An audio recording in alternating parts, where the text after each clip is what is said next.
Galw'r aelodau I drefn yr eitem gyntaf yn agenda ni'r prawn yma yw'r cwestiynau'r prif weinidog, ac mae'r cwestiwn cyntaf gan Michelle Brown. Thank you. What assessment has the First Minister made of improvements to hospital waiting times since he first became First Minister? Well, I'm pleased the member acknowledges the improvement. I recognise there's more to do, which is why we've invested an additional £30 million this year to build on the progress made over the last 2 years and to reduce waiting times further by March 2019. Thank you for that answer, First Minister, and I'm sure you'd like to make that inference from my question, but in your final speech to Labour conference as First Minister, you made a great play of saying that what you have achieved in Wales shows what Labour can do when in power. Perhaps you were caught up in your DMAB hopping happiness, but you forgot to mention that since becoming First Minister, the percentage of people waiting longer than 4 hours in A&E has got worse. The number of newly diagnosed cancer patients starting treatment within the 30-day target has got worse. The number of urgent route cancer patients starting treatment within the target 62 days has got worse, and the number of patients waiting longer than 26 weeks for treatment has also got worse. So, First Minister, don't you think that rather than your record being a cause for celebration at what Labour can do for the UK, it's actually a stark warning of what Labour will do to the UK given the opportunity?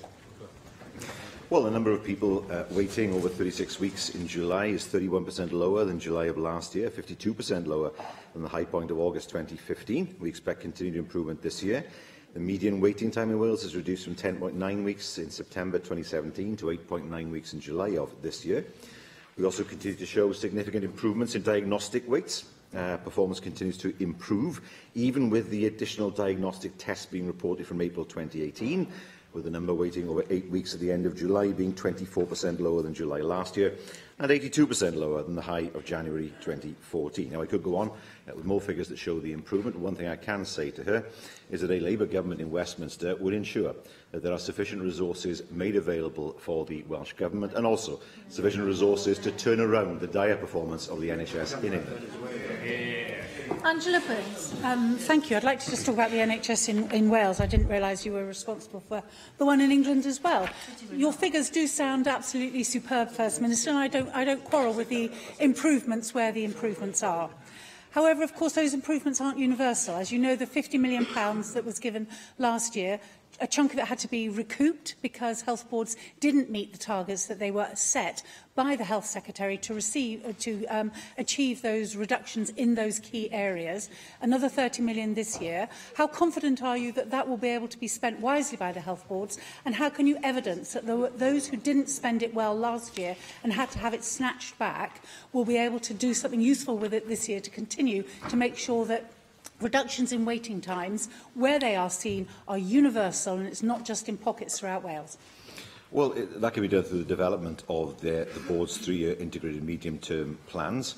They are providing detailed capacity and demand profiles for this year, and they are required to show clear trajectories as to how they plan to continue to reduce waiting times for diagnostics and for treatment. In the longer term, of course, we do recognise the need to transform the way services are delivered, and that's why, of course, we've set up a £100 million fund to develop new ways of working. Mandy Jones. Diolch, Llywydd. First Minister, one of my constituents reported seeing 15 ambulances queuing outside the North Wales Emergency Department not long ago. This is the Health Board still under special measures, still under your government's watch. That is 15 ambulances not available to help those desperately needing help elsewhere. This now seems to be the norm. What is your government doing to address this situation in the North Wales region, and when will we finally see the impact of your special measures? Well, I don't know where she's talking about, and without any more details, it's difficult to comment. What I can say to her, of course, is that we've seen month on month a sustained improvements in ambulance response times. I can tell that in August there were 89,419 attendances at Welsh A&Es. That's an average of 2,884 attendances per day. The vast majority of patients continue to receive timely care. And in August, 80% of patients were admitted, transferred or discharged within 4 hours. There are, of course, times when A&E is busier than other times of year and indeed other times in the week. But we see from the ambulance response times and, of course, the performance in A&E that the vast majority of people get treatment when they need it at an appropriate time. Cwestiwn 2, Sian Gwenllian. Beth yw gweledigaeth tymor hir Llywodraeth Cymru ar gyfer datblygu gwasanaethau bysiau yng nghefn gwlad? Wel, mae rwydwaith bysiau canoliadwy yn hanfodol i bobl sy'n byw mewn cymunedau gwledig. Ni'n mynd i weithio, wrth gwrs, gyda'n partneriad i arannu gwasanaethau a chyfleusterau allweddol a gwella mynediad iddyn nhw hefyd, wrth gwrs. Fel rhan o strategaeth hynny, wrth gwrs, ni moyn sicrhau bod ni'n gwella system o fysiau ac, wrth gwrs, mae yna gyfle dros y blynydde nesaf o achos y ffaith bod gyda ni rym nawr dros bysiau i greu deddfwriaeth mwyn sicrhau bod y problemau ni wedi gweld dros y blynydde lle mae cwmnïau yn cwmpwrdd i gilydd a achos hynny ffili cario ymlaen gyda gwasanaethau bod hwnna ddim yn digwydd yn y pen draw a bod mwy o sicrwydd i bobl nid o'n fod yn ardaloedd gwledig ond trefol hefyd. O blith pawb sydd yn defnyddio cludiant gyhoeddus, mae 80% yn defnyddio bysiau. Mewn ardaloedd gwledig fel rhannaf etholaeth i yn Arfon, dos a ddim trena ar gael a mynd ar y bus ydy'r ffordd i bobl sydd heb geir deithio i gwaith ac i gyrraedd at wasanaethau hanfodol. Ond y gwir ydy, mae angen traws newid gwasanaethau bysia gwledig ac mae Plaid Cymru eisiau rhoi llawer mwy o rym i gynghora lleol fel i bod nhw yn gallu trefnu gwasanaethau addas ar y cyd a chwmnïau bysys lleol. Mae yna rei cymunedau hefyd wedi datgan awydd i dreialu system integredig fydda'n cynnwys defnyddio cerbydau trydan a hydrogen i lenwi rei o'r bylcha yn y gwasanaethau presennol. Pa gymorth ymarferol allwch chi fel Prif Weinidog ei roi tuag at gynlluniau peilot o'r math yna? Wel, wrth gwrs, ni'n agored i weld pa fath o fyd fydd yn dod o unrhyw awdurdod lleol. Un peth byddwn ni yn gweud, mae fe'n holl bwysig i sicrhau bod yr awdurdod yn gweithio gyda'i gilydd. Achos, wrth gwrs, y gwir yw, wrth gwrs, dyw bobl ddim yn teithio dim ond tu fewn un sir, mae'n teithio o le i le. So, bydde fe'n holl bwysig i sicrhau bod y gwasanaethau sydd yn mynd ar draws ffiniau yn cael yr un sylw ar hynny sydd o tu fewn sir hefyd. Ond, wrth gwrs, ni moyn gweithio gyda awdurdodau lleol a hefyd gyda cwmnïau bysiau mwyn sicrhau bod y system yn fwy canoliadwy yn y pen draw. Russell George. There is a need, I think, to look at how rural bus services are delivered because they'll never be run commercially, of course. Now, Welsh Government, local authority and operators, I believe, needs to come together to form a partnership, and that partnership doesn't exist at the moment. Can Welsh Government take a leading role in forming such a partnership? Well, one of the difficulties, of course, is that we have seen bus companies collapse, and as a result, services are CA break. Quite often, of course, they are re-provided by another provider. We've seen Arriva, for example, pull out of all of Ceredigion, in effect, despite the fact they operated the bus services there. And, of course, new companies did come forward, but again, there was uncertainty, and again, there was a potential gap in service. Now, we consulted, as he will know, last year on proposals that would strengthen the arrangements for the planning and delivery of local bus services in the future. And, of course, we will need to look over the next few years at how we are able to ensure a continuity of service where that service is not subsidised and where, of course, the private operator can do however they want. Now, that clearly is not a sustainable model for the future, but now, of course, we have the powers that we've asked for so long over the bus network. Now, there's an exciting opportunity to craft a more integrated and sustainable network in the future. Lee Waters. The advances in technology with huge potential to improve the passenger experience and improve the viability of buses.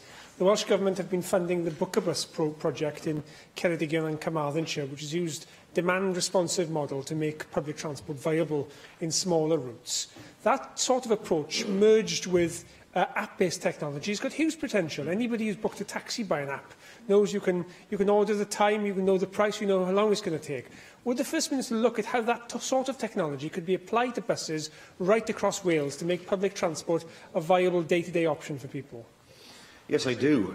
In many rural areas, as the member is right to say, Bookabus has been hugely important in terms of being able to provide public transport where otherwise none would be made available. As we see technology develop, as he rightly says, then there is the opportunity to increase flexibility to have a better idea of where demand is at particular times of day, and of course for people to be sure that a bus will turn up when they need that bus. It's a blurring in some ways of the distinction between a bus service and a taxi service in some parts of Wales.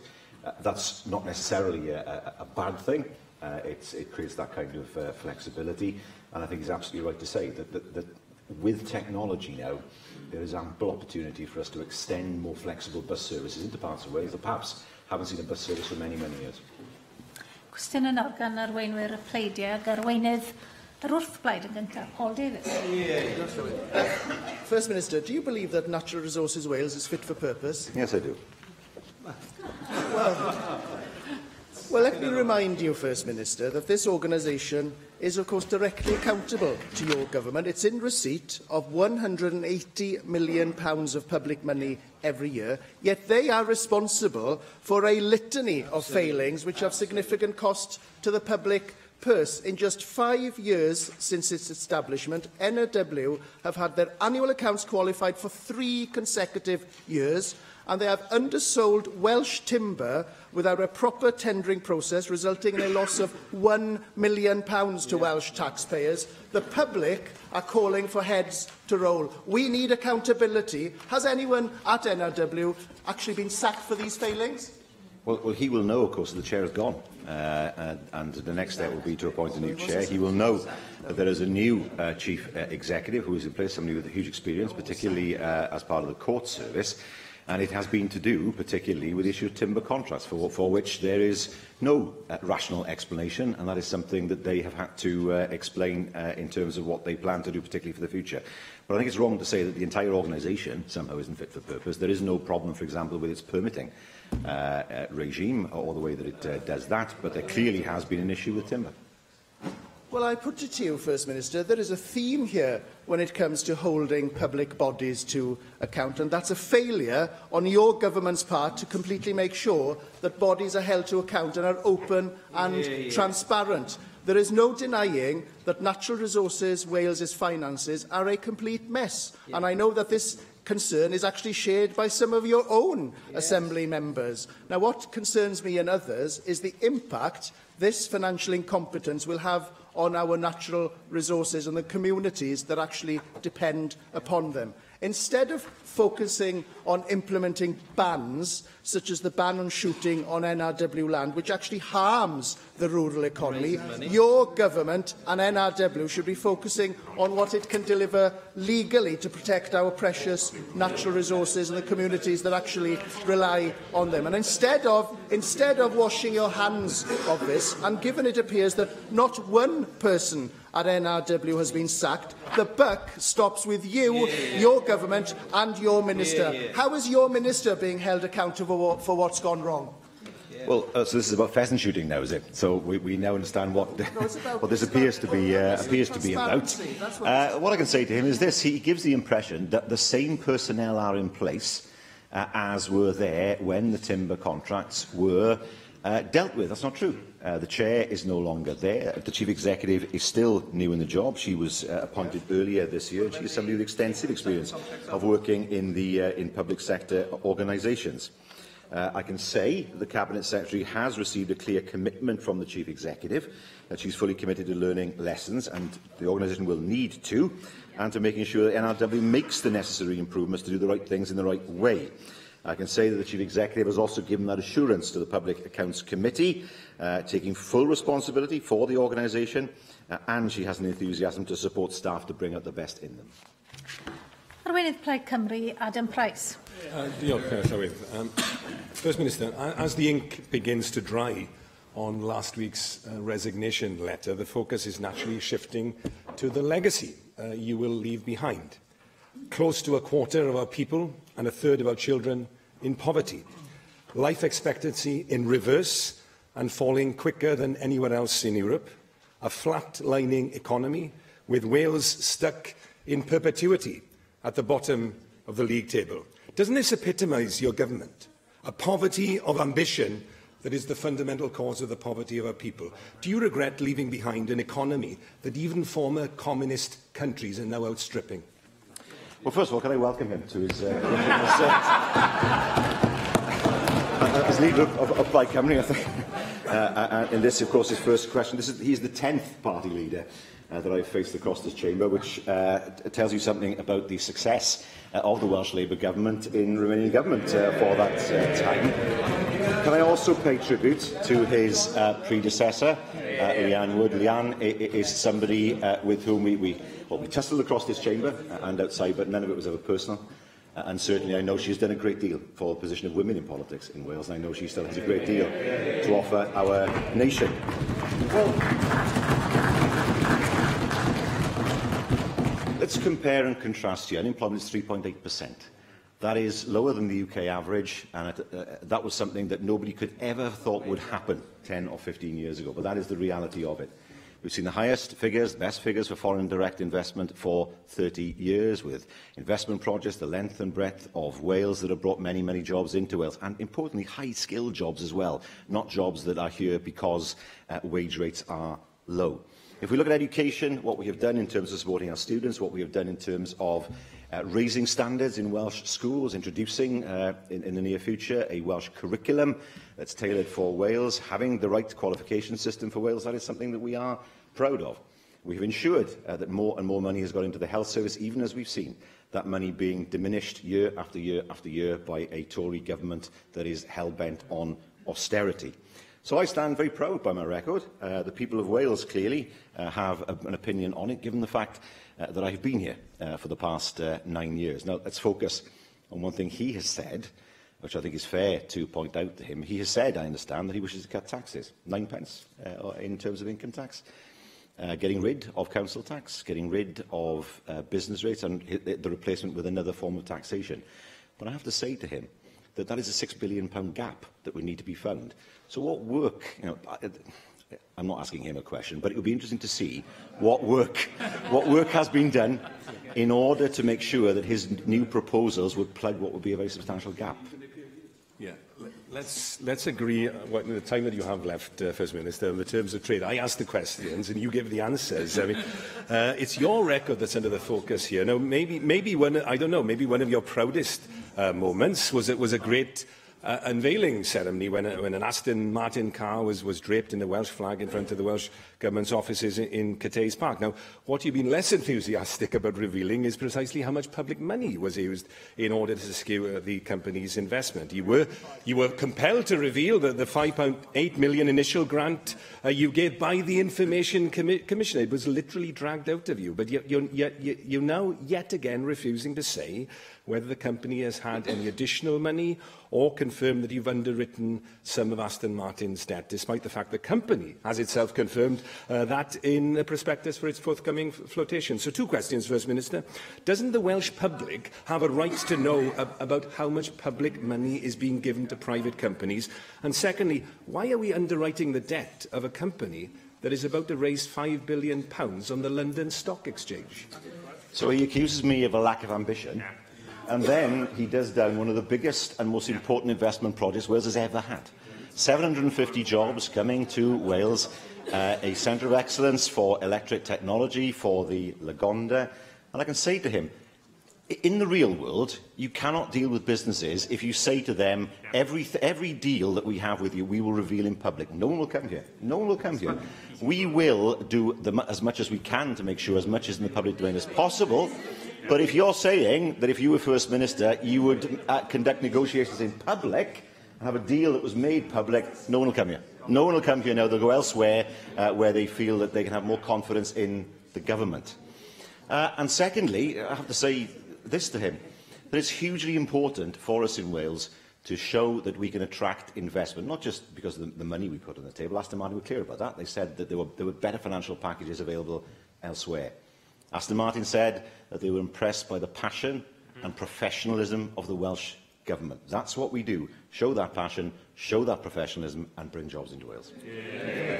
The scandal of the answer that you just given, First Minister, is that the company has put more information into the public domain than the government, which is meant to be acting in the public interest. Now, let's turn to Natural Resources Wales. You referred to the incoming Chief Executive. She's admitted serious failings at the organisation, which she attributed to incompetence, ineptitude incompetence, but nothing more concerning.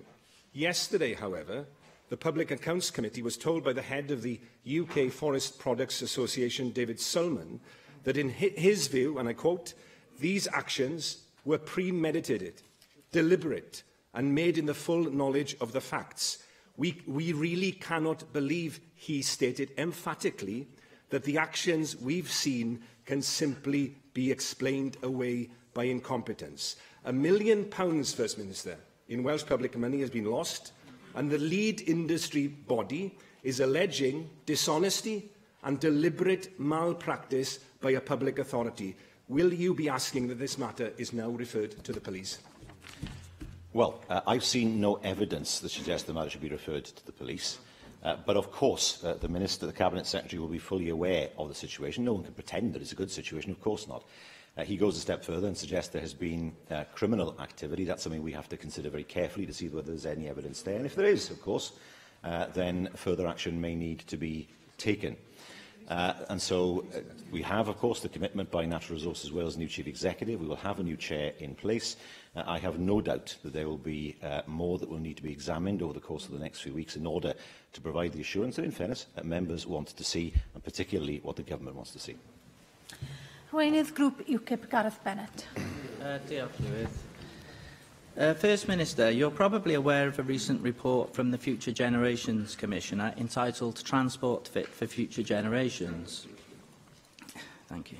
On page 16, the report says that evidence consistently demonstrates that capacity increases on highway infrastructure generate more motorway trips, and generally, new capacity simply fills up over time, often leading to further congestion on the entire corridor or network. End of quote. The basic idea of the Future Generations Office, and it's not a new idea, is simply that the more roads that we build, the more cars use them, and we will ultimately end up back in the same situation that we were in the first place, with clogged up, congested roads. I think at some point your government will have to address the issue of how to get vehicles off the road as far as this can reasonably be achieved. For instance, at the moment, lots of people are driving into offices to do jobs that they could probably do at home. So what is the Welsh Government doing to encourage working from home in order to reduce pressure on Welsh road networks? Are you encouraging and incentivising companies and public sector organisations to allow more of their employees to work from home?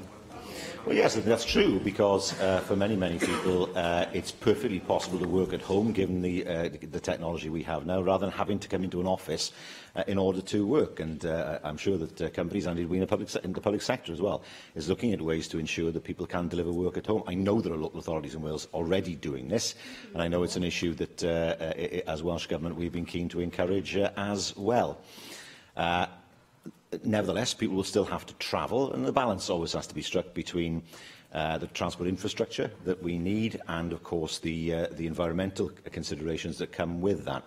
But, of course, we are investing in the South Wales Metro. It's a huge, huge improvement proposed for South Wales. The same will be true further west, and the same will be true further north. And now, of course, with control of the franchise, we will, in time, be able to deliver the kind of train network that the people of Wales should expect.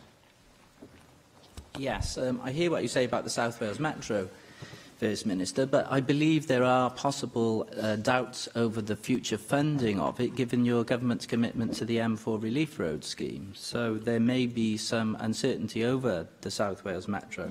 But anyway, I don't want to go down that avenue today. I suppose ultimately the proof of the pudding is in the eating, and we have come to a state of virtual gridlock at rush hour in many areas of Wales. So I would have to say that whatever measures you are taking to encourage working from home, they don't seem to be having an appreciable effect. Now, another pressure on road networks at certain specific times of the day is the school run, whereby parents pick up children and students from schools and colleges. I do sometimes wonder what effect your programme of school closures are having on the lengthening traffic jams.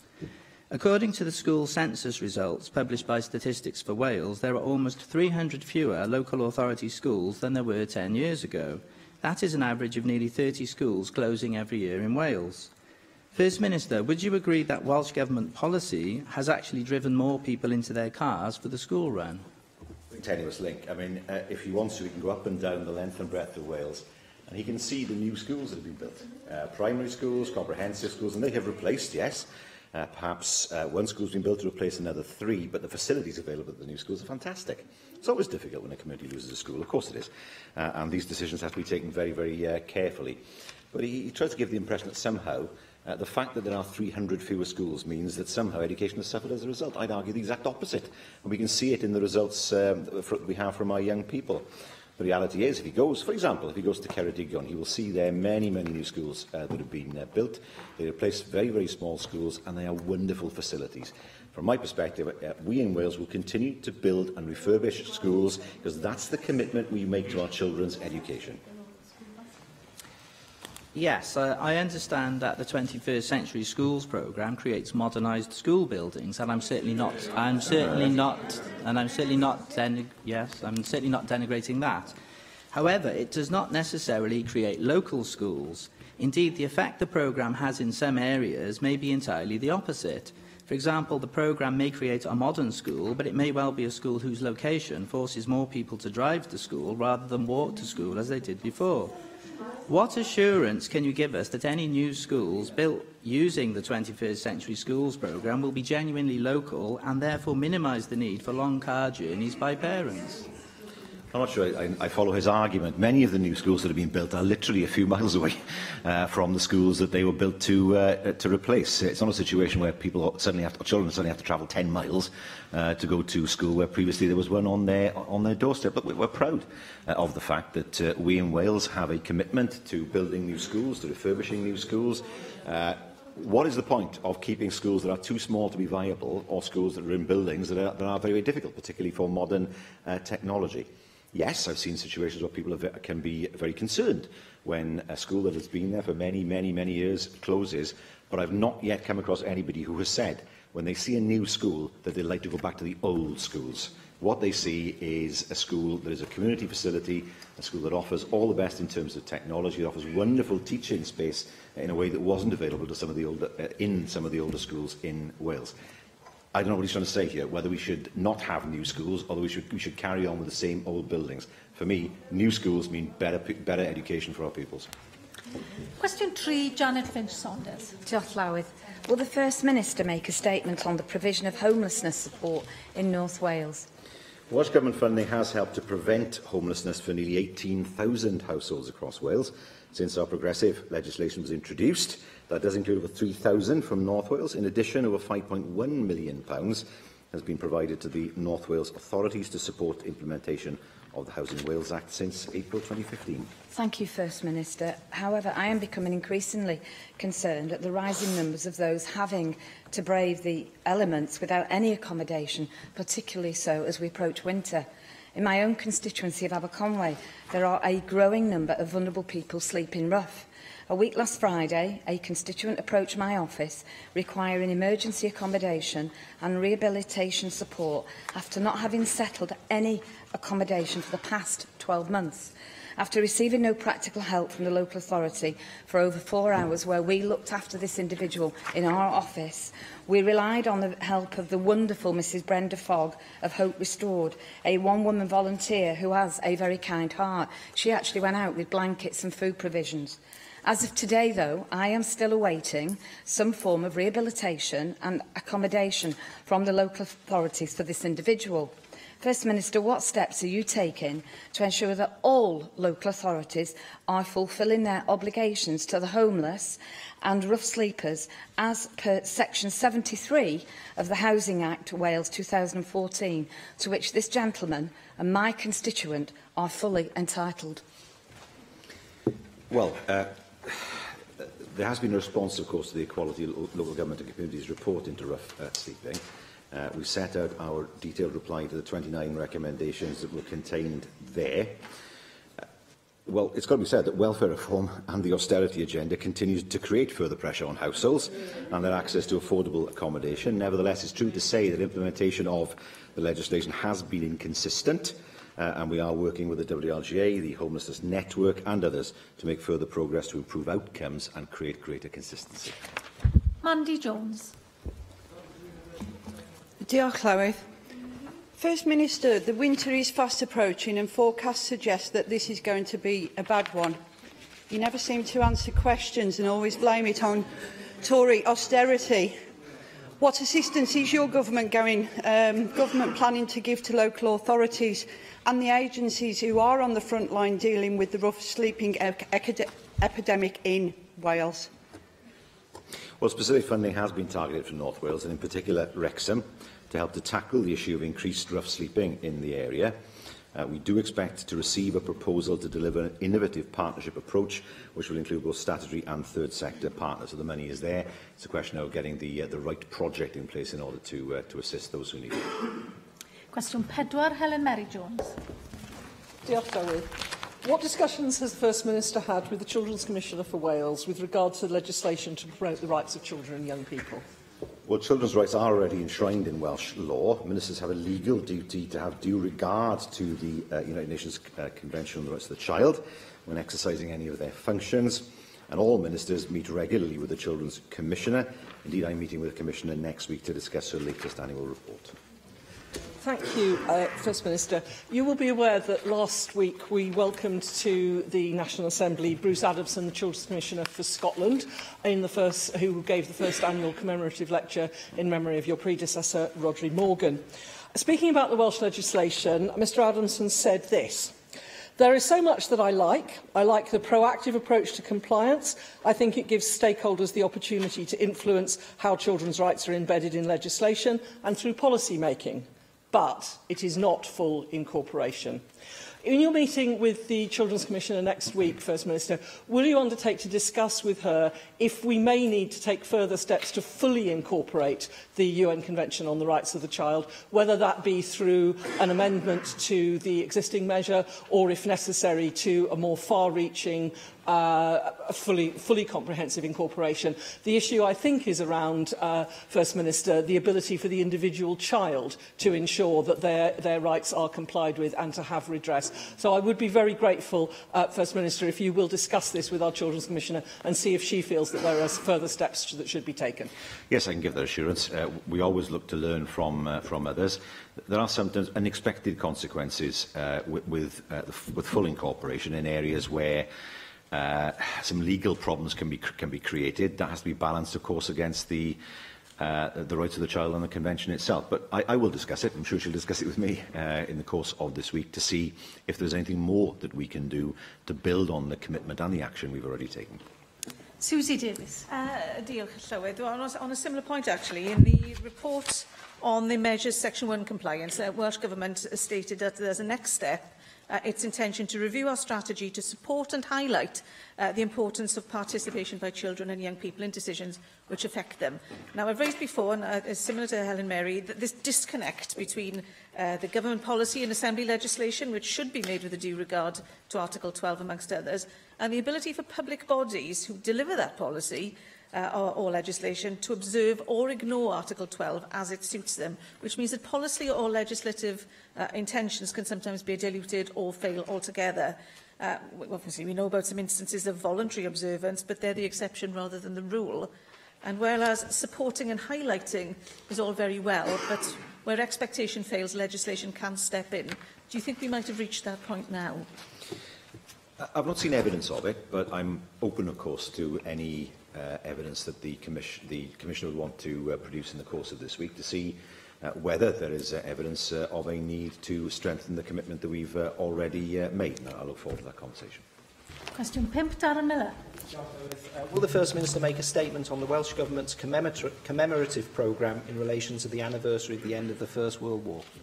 Well, as we near the end of the First World War centenary, the focus of commemoration will inevitably be the armistice. We will join the other UK nations in marking the centenary with a national service of Thanksgiving on the 11th of November, and that service will be held in Llandaff Cathedral.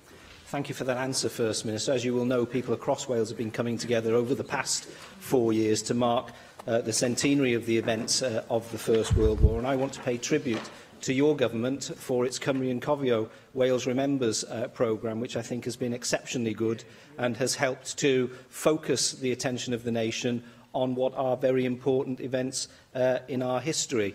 That programme, of course, will come to an end as a result of the end of the First World War.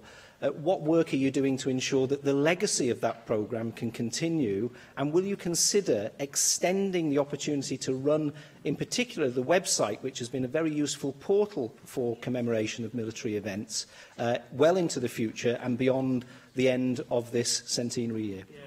Well, I can confirm that last year I agreed to continue the programme until 2020. The armistice was not the end, of course. We know that the Paris Peace Conference came and then the Treaty of Versailles, which led to the Second World War, but there's a limit to how far we can go in terms of dealing with the legacy of the First World War. Significant to Wales, of course, because there were two Welshmen involved, David Lloyd George and Billy Hughes. It is said they spoke Welsh to each other. I'm not quite sure, because Billy Hughes was brought up in London, but of Welsh parentage, as I believe. But anyway, it's hugely important because if young people are to understand the legacy of the First World War, then the legacy of the peace is clearly an important part of that, and what happened, how to get it wrong in terms of a peace treaty and how to create problems for the future. So it'll go to 2020. I can assure the member that we are now considering the legacy of the programme, how the resources that have been developed can be used in the future, and how we avoid a situation where it comes to an end in 2020 and everything's forgotten. That's the last thing we want to see. Cwestiwn 6, Dawn Bowden. Will the First Minister make a statement on the NHS support for mental health services in the criminal justice system? We do recognise that offenders have a higher prevalence of mental health issues in the general population.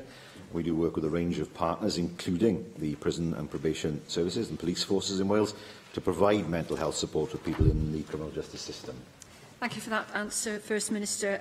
During my recent work with health services in Merthyr Tydfil and Rumney, I was very struck by the high incidences of mental health problems amongst people in parts of our criminal justice systems, and I took particular interest in the amount of police time being taken up by the duty of care that they hold towards such vulnerable people.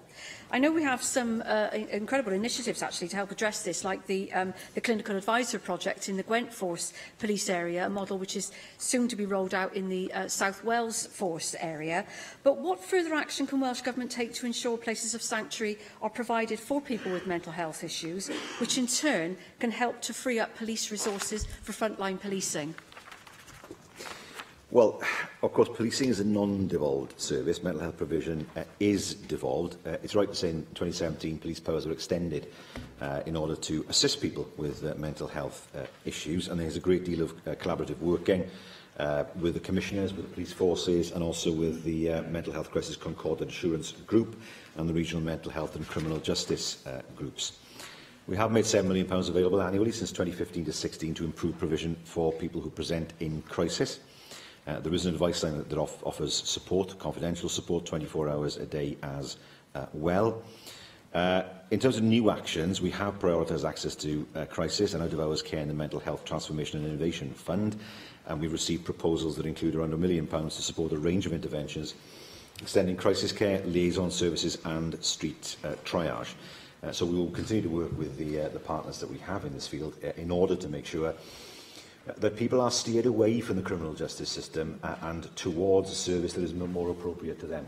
It's something that I saw in the early 1990s, where people ended up in prison because quite often they had been long-term in the psychiatric hospitals. They left, they didn't get the support that they needed, they ended up in the criminal justice system. And that's a situation that clearly we want to avoid in the future. Mohammed Ashkan. Thank you, Madam Presiding Officer.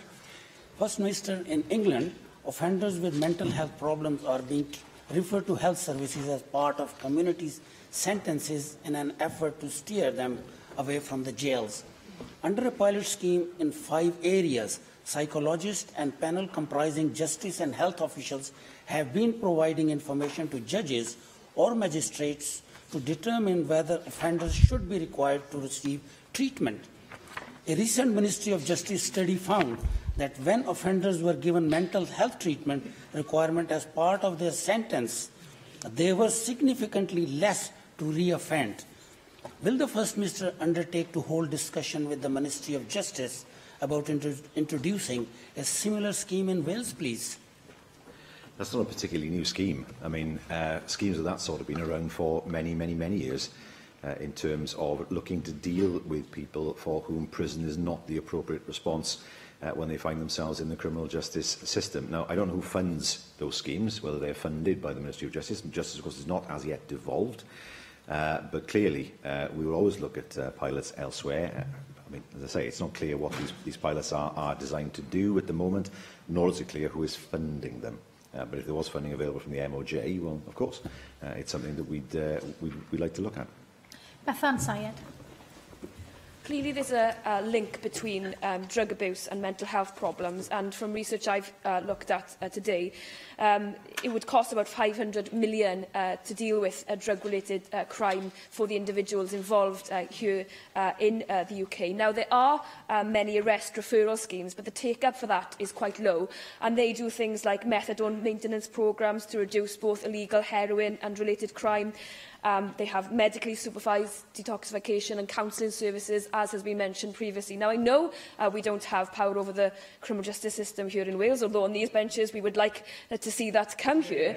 So what are you doing in relation to trying to target resources at those who are dependent on drugs in our society? I went out with police in Port Talbot only a few weeks ago, and most of the people that we went out to assess or to look at were on drugs, were on heroin. This is something that is around us every day. How are you getting to grips with these particular schemes and working with the UK Government to ensure that they're working here in Wales? Well, tackling drug misuse is a complex issue. We've always seen it in terms of health, rather than in terms of it being a crime. The suppliers and the dealers are criminals. The users are victims, and they are people who need help through the health system rather than through the criminal justice system. We have, of course, the substance misuse strategy and the plans that are associated with that. And, of course, that guides what we are doing in terms of reducing the harm associated with substance misuse. In terms of misuse in prisons, well, the services are delivered in line with clinical guidance and with prison health teams. We also have a programme called Take Home Naloxone, which provides to prisoners at the point of release within prisons across Wales. That's helped to target drug-related deaths in the community. And naloxone, of course, is a drug that reverses the effects of a heroin overdose, or indeed a morphine, the morphine drugs and that family, overdoses of those drugs, and brings people back very quickly, in seconds, from a situation where perhaps they're in difficulty with breathing, particularly, and in danger of dying. So being able to provide the immediate support for people to avoid dying of a drug overdose is the first step. Secondly, of course, the substance misuse strategy looks at moving people on long-term away from the drugs that have captured their lives for many years. Question 7, Mark Reckless. Will the First Minister make a statement on whether the Welsh Government supports a further EU referendum? Well, if the Prime Minister isn't able to secure agreement on the final terms of the UK's exit from the EU, to my mind, there should be a general election. If there's no general election, or if a general election throws an inconclusive result, how else can the issue be resolved other than through a second referendum? It could be resolved by doing what you said in 2016, First Minister, when you said that you respected the result of the referendum, that you accepted the decision made by the people and would not work against the referendum result. Even in March this year, you said, "I am not questioning Brexit. The UK is leaving the EU." Notwithstanding what you said before, isn't it clear, First Minister, from your answer today and your amendment tomorrow, that you want to betray the democratic decision of the people of Wales? Oh, yeah. How were you elected? Could I remind the member that he sits on the benches of a party who for 8 years demanded a second referendum on devolution? The 1997 referendum was not accepted by the Conservative Party. In 2005, they ran on a manifesto promise of a second referendum.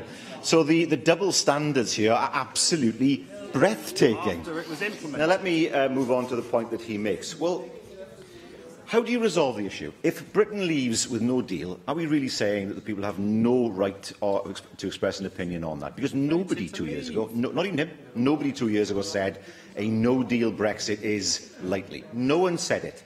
Everybody said, Nigel Farage said it, the Brexiteers said it, oh, it's the easiest negotiation in the world, we'll have a free trade agreement like that, the German car manufacturers will drive it, etc., etc. You've heard me say it in this chamber. But surely, if there's no deal, people have a right to express a view as to what they think about that. They may say, well, let's leave with no deal. They may say that. They may say, well, let's... I'm not taking any advice from UKIP. Their current policy is a second referendum devolution anyway. without actually realising the irony in their comments. If people find themselves in a situation where a no-deal Brexit is all that is on the table, when nobody mentioned a no-deal Brexit 2 years ago, is it actually honest to say to people, tough luck, 2 years ago you had your say on this, all right, this option wasn't discussed or wasn't on the table, but it's too bad because you've already expressed a view. I don't think that's democracy. People surely should have the opportunity, whether, my preference, whether through a general election that would then throw up a decisive result, then there would be no need for a referendum at that point, or secondly, if the election was inconclusive, what's so bad about asking the people about this who took the decision in the first place? Because you ignore what they tell you. Steffan Lewis.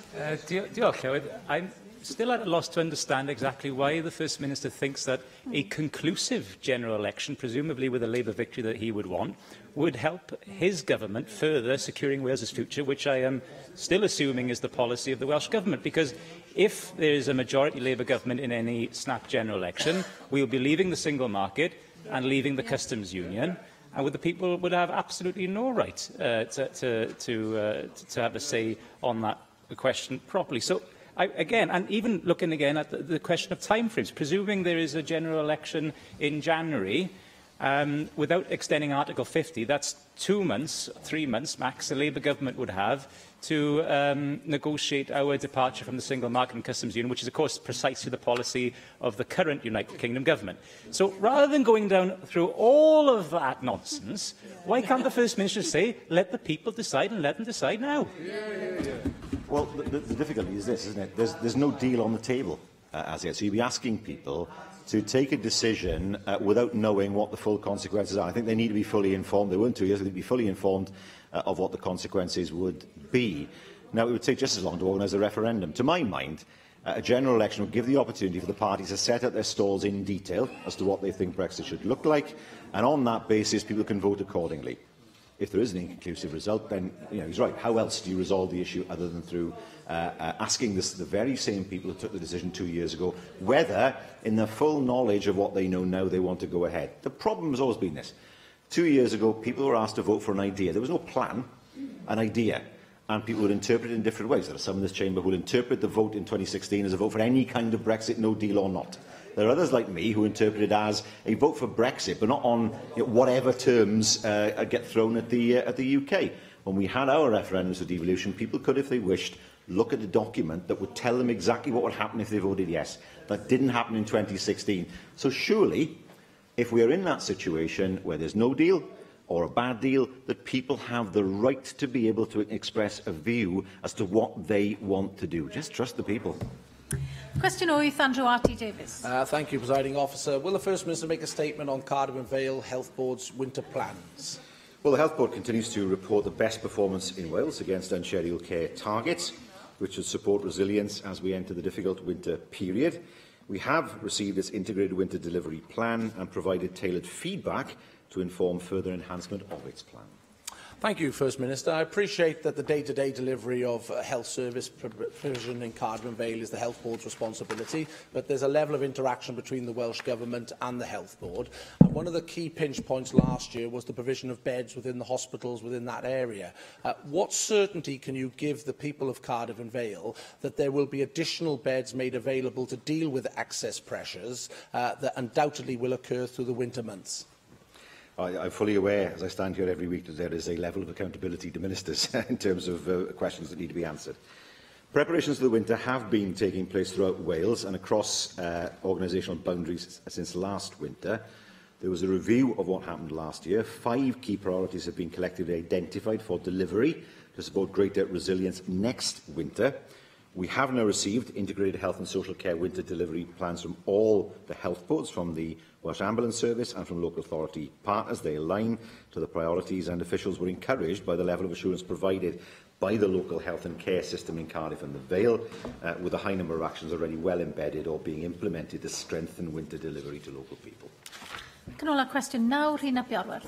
Diolch am wnaeth y Prif Weinidog ddatganiad am fewnbwn Llywodraeth Cymru i gais y grid cenedlaethol i'r arolygiaeth gynllunio i adeiladu pelonau ar draws Ynys Môn. Mae Llywodraeth Cymru yn gors statudol ar gyfer prosiectau seilwaith o arwyddo cad cenedlaethol yng Nghymru. Fel rhan o'r prosesau, ni wedi ymateb i'r ymgynghoriad cyn ymgeisio ar ni'n ystyried y dystiolaeth a gyflwynwyd fel rhan o'r cais gorchymyn caniatâd datblygu ar hyn o bryd. Mae'r cais wedi cael ei gyflwyno bellach, ond ydy grid wrth gwrs ers dechrau'r broses yma ddim wedi ildio dim i'r pwysau gen i, yr aelod seneddol, y cyngor ac yn bwysicach fyth unfrydiaeth trigolion Ynys Môn, y dylid tanddiaru. A cofiwch bod y Senedd yma wedi pleidleisio dros yr egwyddor o ffafrio tanddiaru yn hytrach na gosod peilona newydd. Mi ddwedsoch chi ym mis Ionawr y bysach chi'n atgoffa grid o hynny. Felly, be oedd i ymateb nhw, ond y bwysicach na hynny, a wnewch chi roi ymrwymiad i wthio i'r eithaf o Llywodraeth Cymru ar yr arolygiaeth gynllunio Brydeinig i sylweddoli bod barn ddemocrataidd y Senedd hon wedi cael ei datgan a bod rhaid iddyn nhw barchu hynny. Ac ymhellach, efo'r awgrym bellach, y galla twnnel i roi cebla o dan y fennau gostio gymaint â 300 miliwn o bunnau, ond i dydy hi'n amlwg y bydda hi'n scandal pe na bydd arian neu ran ond fo'n cael ei wario ar bont newydd i gario gwifra a cherbyda efo gweddill yr arian yn gallu cael ei fuddsoddi mewn tanddiaru. Wel, hyn iawn. Ni fel Llywodraeth, wrth gwrs, wedi yn ei pwynt ein grid bod yn bwysig dros ben i ystyried pont newydd, trydydd bont ar draws y Menai, mwyn sicrhau bod y cabl yn gallu mynd ar y bont hynny. Mae yna gytundeb ffurfiol wedi cael ei rwndo ni ar grid i ystyried y cyfle hwn, a byddai'n rhywbeth byddai'n hollol synhwyrol os oes yna unrhyw broblem ymarferol ynglyn â hwnna. Ynglyn, achos y ffaith bod ni'n barti statudol, wrth gwrs, bod ni'n cymryd rhan yn arolygiad y DCO i hunan, a bod ni'n datblygu datganiad o dir cyffredin gyda'r grid ynglyn â'r prosiect i hunan. Ond wrth gwrs bydd y grid yn gwybod beth yw barn y cynulliad hynna, barn bobl lleol. Mae ni fel Llywodraeth yn sicrhau bod unrhyw impact ar yr ardal yn cael ei gadw yn impact bach ar lluas sy'n bosib. Diolch i'r Prif Weinidog. Yr eitem nesaf felly yw'r datganiad a chyhoeddiad busnes. Dwi'n cael ar arweinydd y tŷ wneud i datganiad. Julie James. Diolch, Llywydd.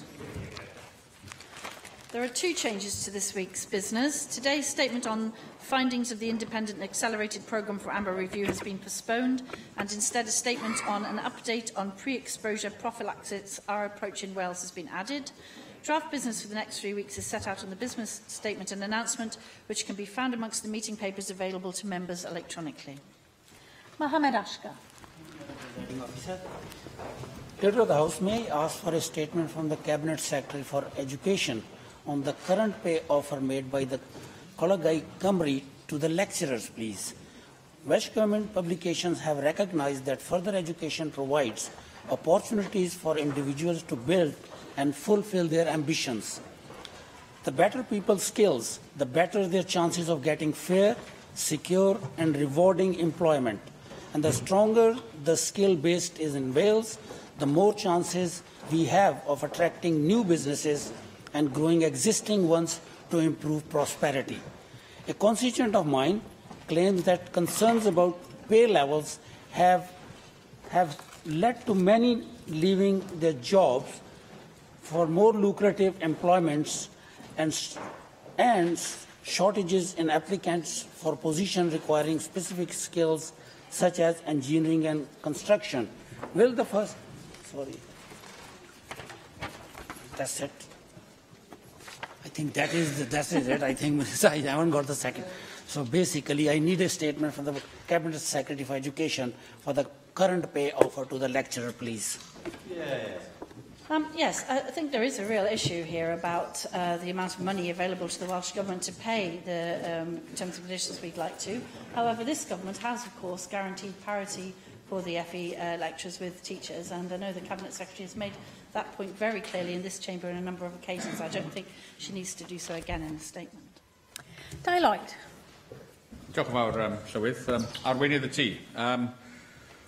Gwyddom, wrth gwrs, bod ymwelwyr rhyngwladol yn mynd i fod yn hanfodol bwysig i lwyddiant twristiaeth Cymru yn y dyfodol, ond mae yna nifer o feisydd allweddol mae angen i ni ei datblygu ymhellach os ydym am gyflawni'r twf cyson a dwys yr ydym i gyd am ei weld. Mae marchnata rhyngwladol Croeso Cymru a sut yr ydym yn targedu bobl yn enwedig yn y marchnadoedd allweddol yn un elfen bwysig, ac hefyd wrth gwrs y cysylltiadau awyr uniongyrchol sydd ar gael o Gymru yn enwedig o faes awyr Caerdydd.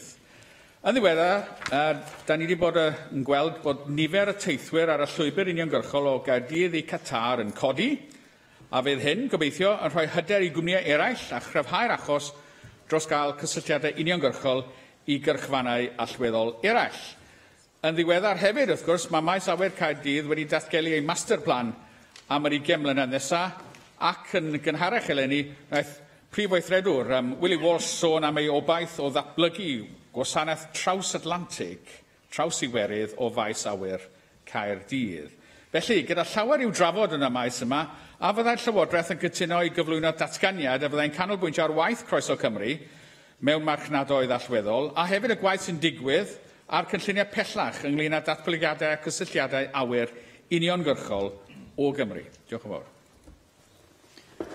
Yes, this is an increasingly important area, particularly in the light of the difficulties we have over negotiating sensible arrangements for the Brexit, for Brexit purposes. It's very important to this government that we continue to make sure that Wales is very much open for business across the member states of the European Union and across the world. The Minister is indicating to me that he's more than happy to bring a statement forward to that effect.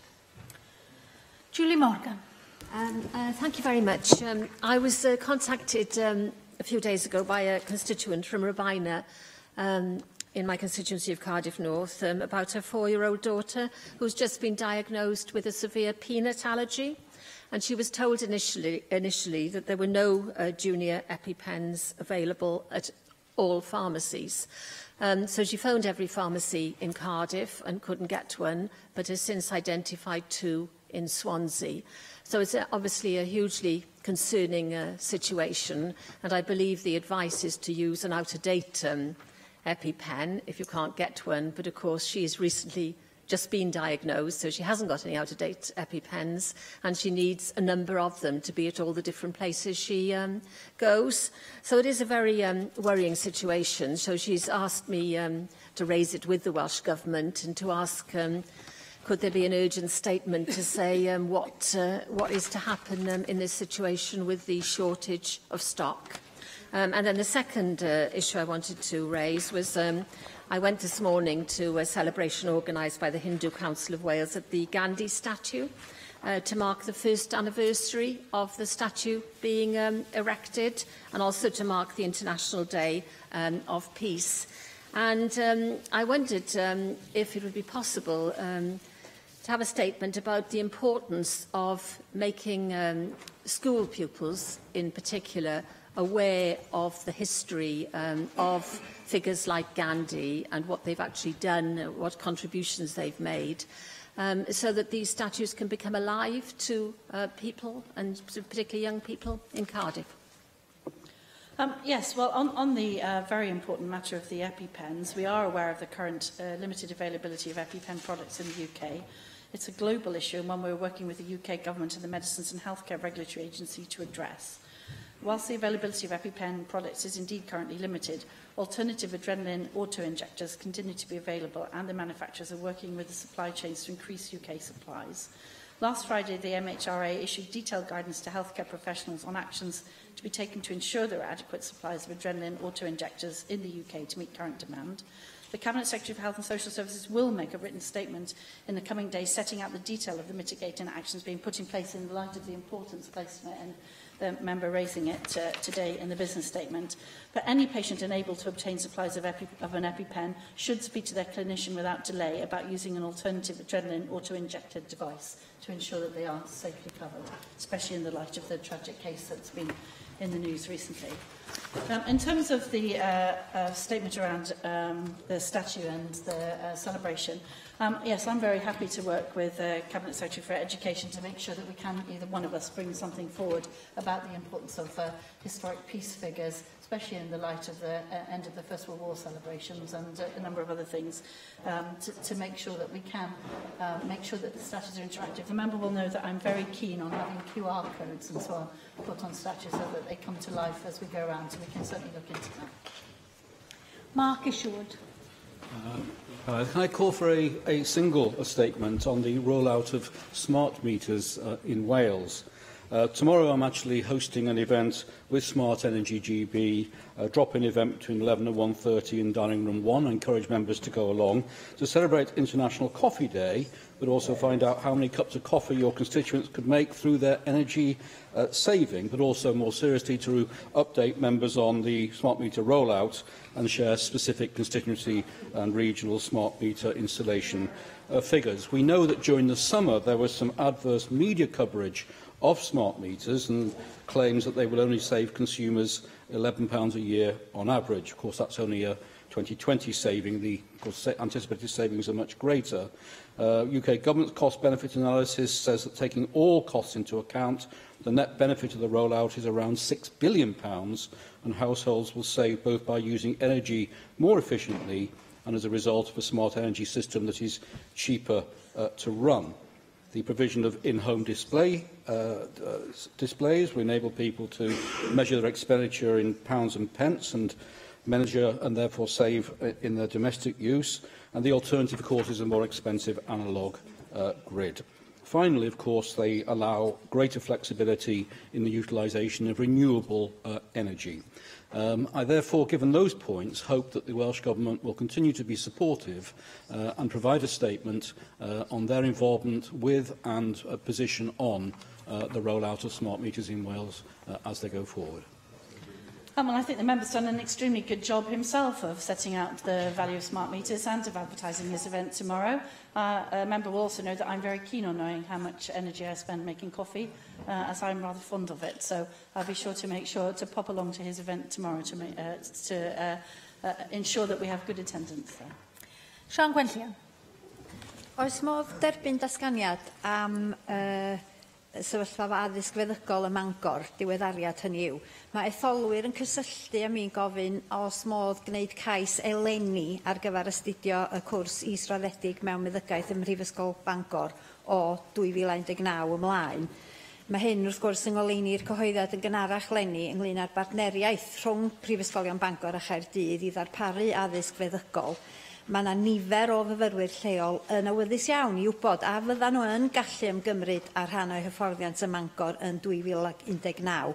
Dydy hynny ddim yn glir ar hyn o bryd, mai dyna oedd yr addewid. Felly bydda datganiad i'r perwyl i glirio hynna fyny'n ddefnyddiol iawn. Diolch yn fawr. A ga i ofyn hefyd am ddatganiad neu wybodaeth gan y Llywodraeth am bolisi cynllunio Cymru. Pryd byddwch chi'n debygol o gyhoeddi hwn? A hefyd gawn ni ddiweddariad am nodyn technegol 20 am yr iaith Gymraeg. Fe sonwyd dros yr ha y gallai'r Llywodraeth yma fod yn wynebu her gyfreithiol ynglŷn â'r canllaw yma, os na newid barn wedi bod gan y Llywodraeth am tan 20. Ac yn olaf, ychydig fisoedd yn ôl, fe ddywedodd yr ysgrifennydd Cabinet dros faterion gwledig i bod i'n barod i adolygu'r angen am arolygaeth gynllunio ar wahân i Gymru, ac y byddwn yn trafod hyn ymhellach. Gawn ni ddatganiad felly am safbwynt y Llywodraeth ynglŷn â chreu arolygaeth cynllunio i Gymru, os gwelwch yn dda. Diolch. Oh, yes, thank you for those three important issues. The Cabinet Secretary is indicating to me that both of the updates you're talking about will be available by the end of this year, and should be bringing them forward once they are available. In terms of the medical education in Bangor, I'll make sure, I'm not sure which of us it should be, but I'll make sure that somebody writes to you with an update on that, and that can be made available to all members. Jane Bryant. Leader of the House, I'd like to ask for two statements. Last week I sponsored a briefing on Mind Cymru's big mental health survey. The survey gathered the experiences of over 500 people across Wales who accessed primary care in the past 12 months.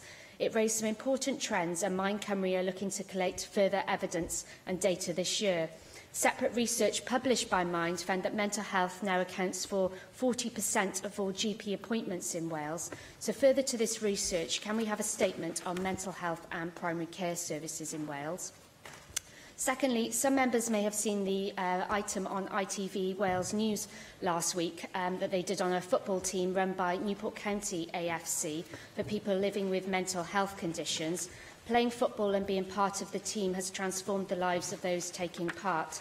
And I'm delighted that my colleagues Jack Sargent and John Griffiths will be joining me tonight to watch County play, to find out more about the work that they do to support people in the local community. So, Leader of the House, can we have a statement on how Welsh Government can work with organisations like sports clubs, how they can help people and with mental health conditions?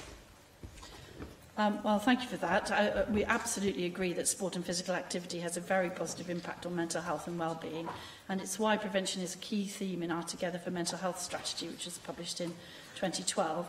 That absolutely does include a focus on non-clinical support. We're very keen to maximise opportunities to support people with a vast array of non-clinical community services, which offer real health and well-being benefits, including participation in sport and physical activity. Indeed, I had the opportunity to visit a project down to earth in Rebecca Evans' constituency only last week, which focuses on building sustainable homes to improve mental health. There's some really startling clinical results associated with it. The Healthy and Active Fund, launched in July by the Cabinet Secretary and the Minister for Culture, Tourism and Sports, aims to support initiatives that improve both physical and mental health. It's a partnership between Welsh Government, Sport Wales and Public Health Wales, and delivers in an integrated way the Welsh Government commitments to introduce a wellbeing bond and a challenge fund for sport. Phase 1 of the HAF will support projects that strengthen and develop community assets, with a £5 million fund available to invest over 3 years. The fund opens for expressions of interest this month with a view to successful projects starting delivery in April of next year. And on the 1st of October, we announced the mental health social prescribing pilot, Mind Cymru, and the British Red Cross have been awarded a total of £1.351 million, I think that says. Sorry, Claire, my eyesight is not what it should be, and I haven't got my glasses with me. A large amount of millions of pounds to deliver projects across Wales. Types of interventions that are delivered could include provision of community-based wellbeing activities such as walking groups, arts and crafts, etc. I commend the member on her interest in sport. I'm pleased to say that in Swansea we've had a little bit of an uplift in our sporting outlooks as well, and I know myself that even just going to watch can have a beneficial impact on mental health, so I commend the member for her interest in the activity. Vicky Howells. Leader of the House, I'd like to ask for 2 statements today. Firstly, I'd welcome an update from Welsh Government on discussions around the banning of the third-party sale of dogs and cats. There's a large body of evidence and public opinion in favour of introducing a so-called Lucy's Law due to concerns around health and well-being. With changes proposed in England that would bring in a partial ban, there is an opportunity for us to go beyond this and introduce a really rigorous, humane law that would stop third-party sales altogether. Secondly, I'd like to place on record my congratulations to South Wales Fire and Rescue Service for holding on to their UK title for extrication at the UK Rescue Organisation Challenge 2018 held in Roldal Pass the weekend just gone. Myself and my colleague Jenny Rathbone had the pleasure of watching them prepare for that a few weeks ago during the summer recess, and it really was a sight to behold. I'm sure you would join with me also in wishing them all the very best for the World Challenge in a few weeks' time. The challenges to our fire and rescue personnel that they have to meet in order to ensure public safety and well-being are ever-changing. So will there be an opportunity to debate in government time how we can ensure they receive the support they need to carry on their excellent work? Yes, I was privileged to have a quick chat with some of the personnel involved in setting up the exhibition last week. I was offered the opportunity to be rescued from a vehicle, but unfortunately I didn't have, my diary wouldn't permit me to do it. I was a bit disappointed by it, but anyway, I'm extremely happy to wish them all the best for the World Challenge in a few weeks' time. You know, this is a fun way to demonstrate the excellence of the service and some of the challenges that they meet. Absolutely happy to congratulate them on hosting such a prestigious event and pay tribute to everyone involved. It was a great performance by South Wales, as Vicky Howells has said, who won the overall awards for casualty extrication and for rope rescue and placed third in water rescue. By far the best performance all round. Absolutely want to wish them the very best of luck at the forthcoming World Challenge in South Africa. Unlike other public sector organisations, they set their own budgets here in Wales, are unique in that respect. We don't directly fund or control the level of funding they levy from the constituent local authorities. But they do such a great job, and I think, you know, all joking aside, it is an excellent way to showcase and to allow the personnel of the Fire and Rescue Service to showcase how really very good they are. And this isn't just excellence in a competition, this is actually excellence on the side of the road when they're helping people, and the speed with which they perform saves lives. So I'm very, very happy to commend them.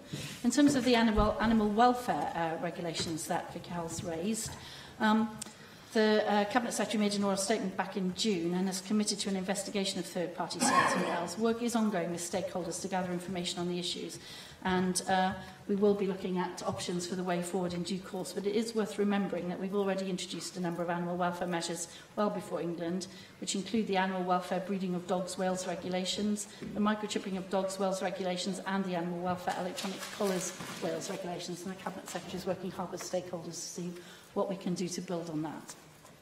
Neil McAvoy. Diolch, Llywydd. I would like a statement as to when the Welsh Government were aware of the accidents in the cooling ponds involving weapon-grade plutonium at Hinkley Point A in the 1960s. When was the Government aware of this? I think the member needs to write into the Cabinet Secretary for an answer to that. Diolch i'r arweinydd y tir. Eitem nesaf felly yw'r datganiad gan ysgrifennydd y Cabinet dros y gyllid ar y gyllideb drafft 2019 ac 20 a dwi'n galw ar ysgrifennydd i wneud i ddatganiad. Mark Drakeford. Diolch, Llywydd. Today I lay the Welsh Government's draft budget before the National Assembly.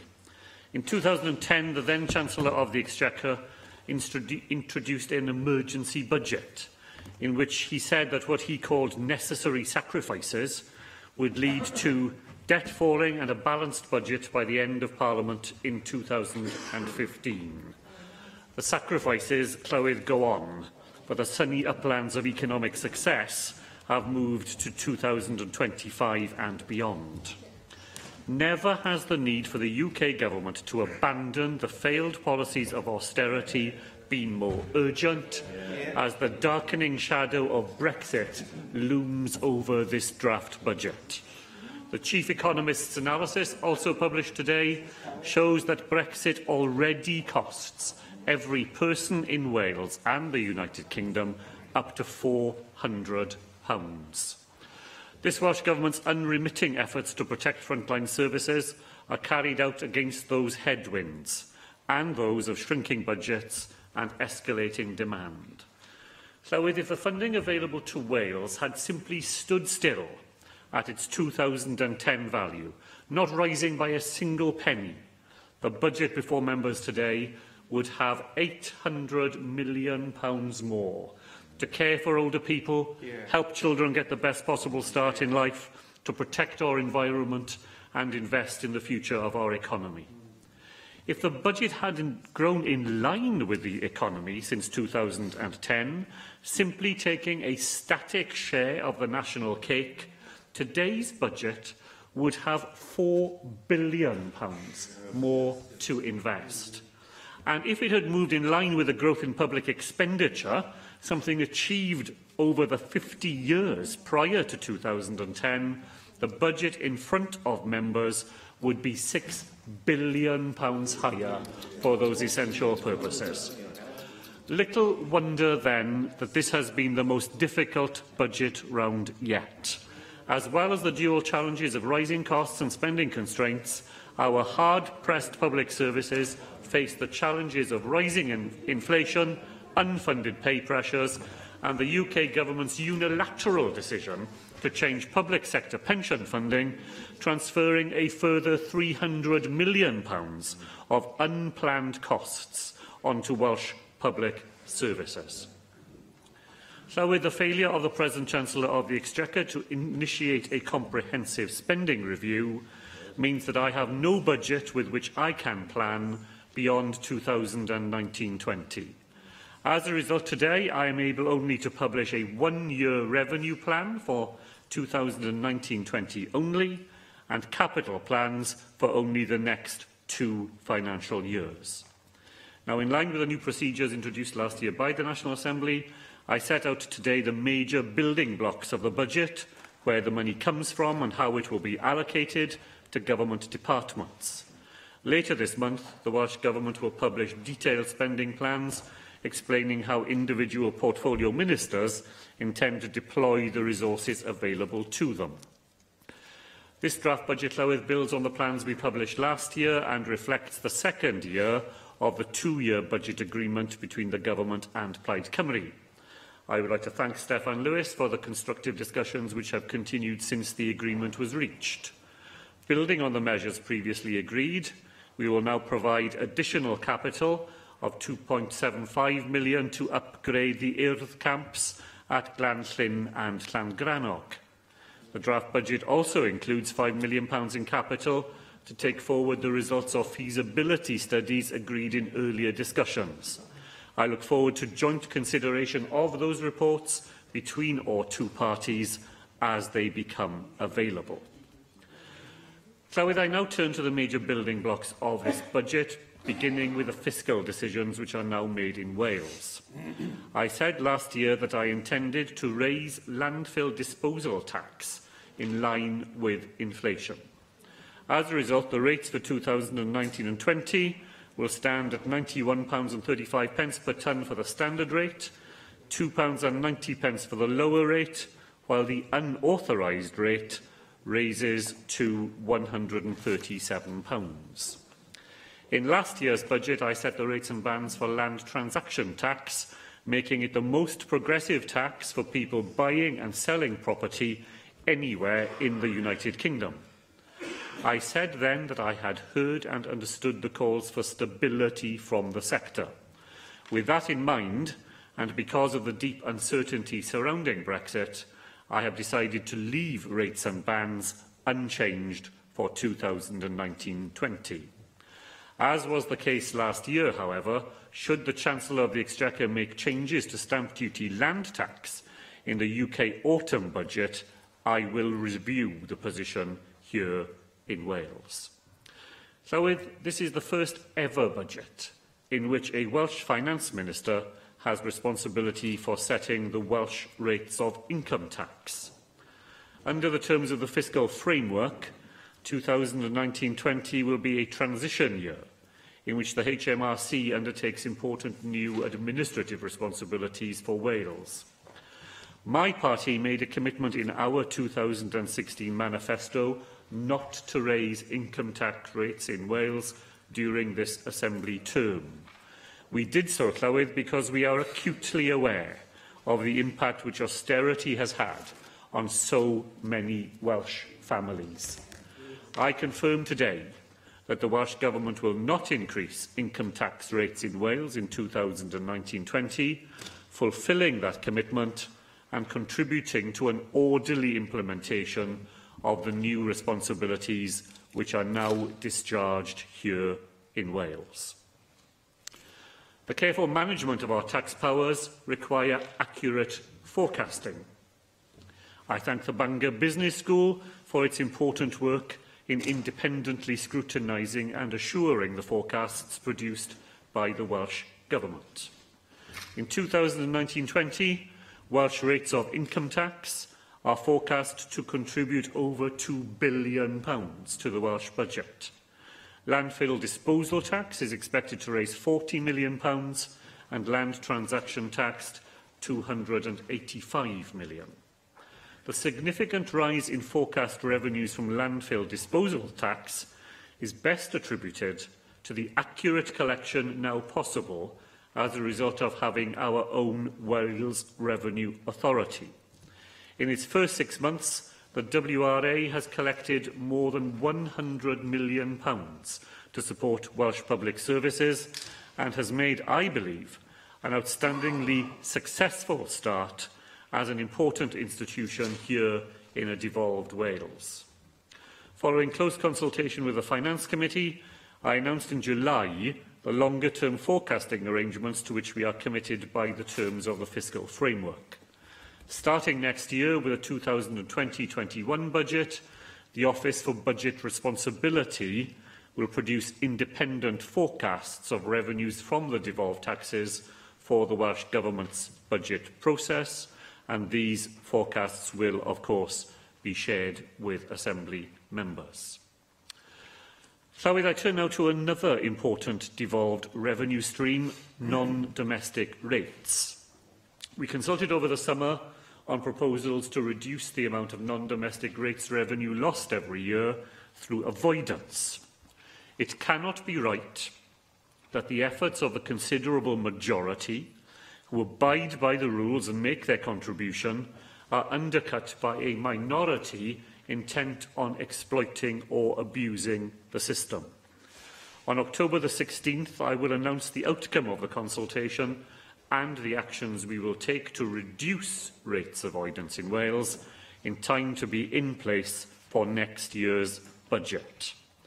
Llywyd, I also intend to consult over the next 12 months on proposals to remove charitable rate relief from independent schools and private hospitals in Wales, placing them on an equal footing with their public sector counterparts in respect of the payment of those rates.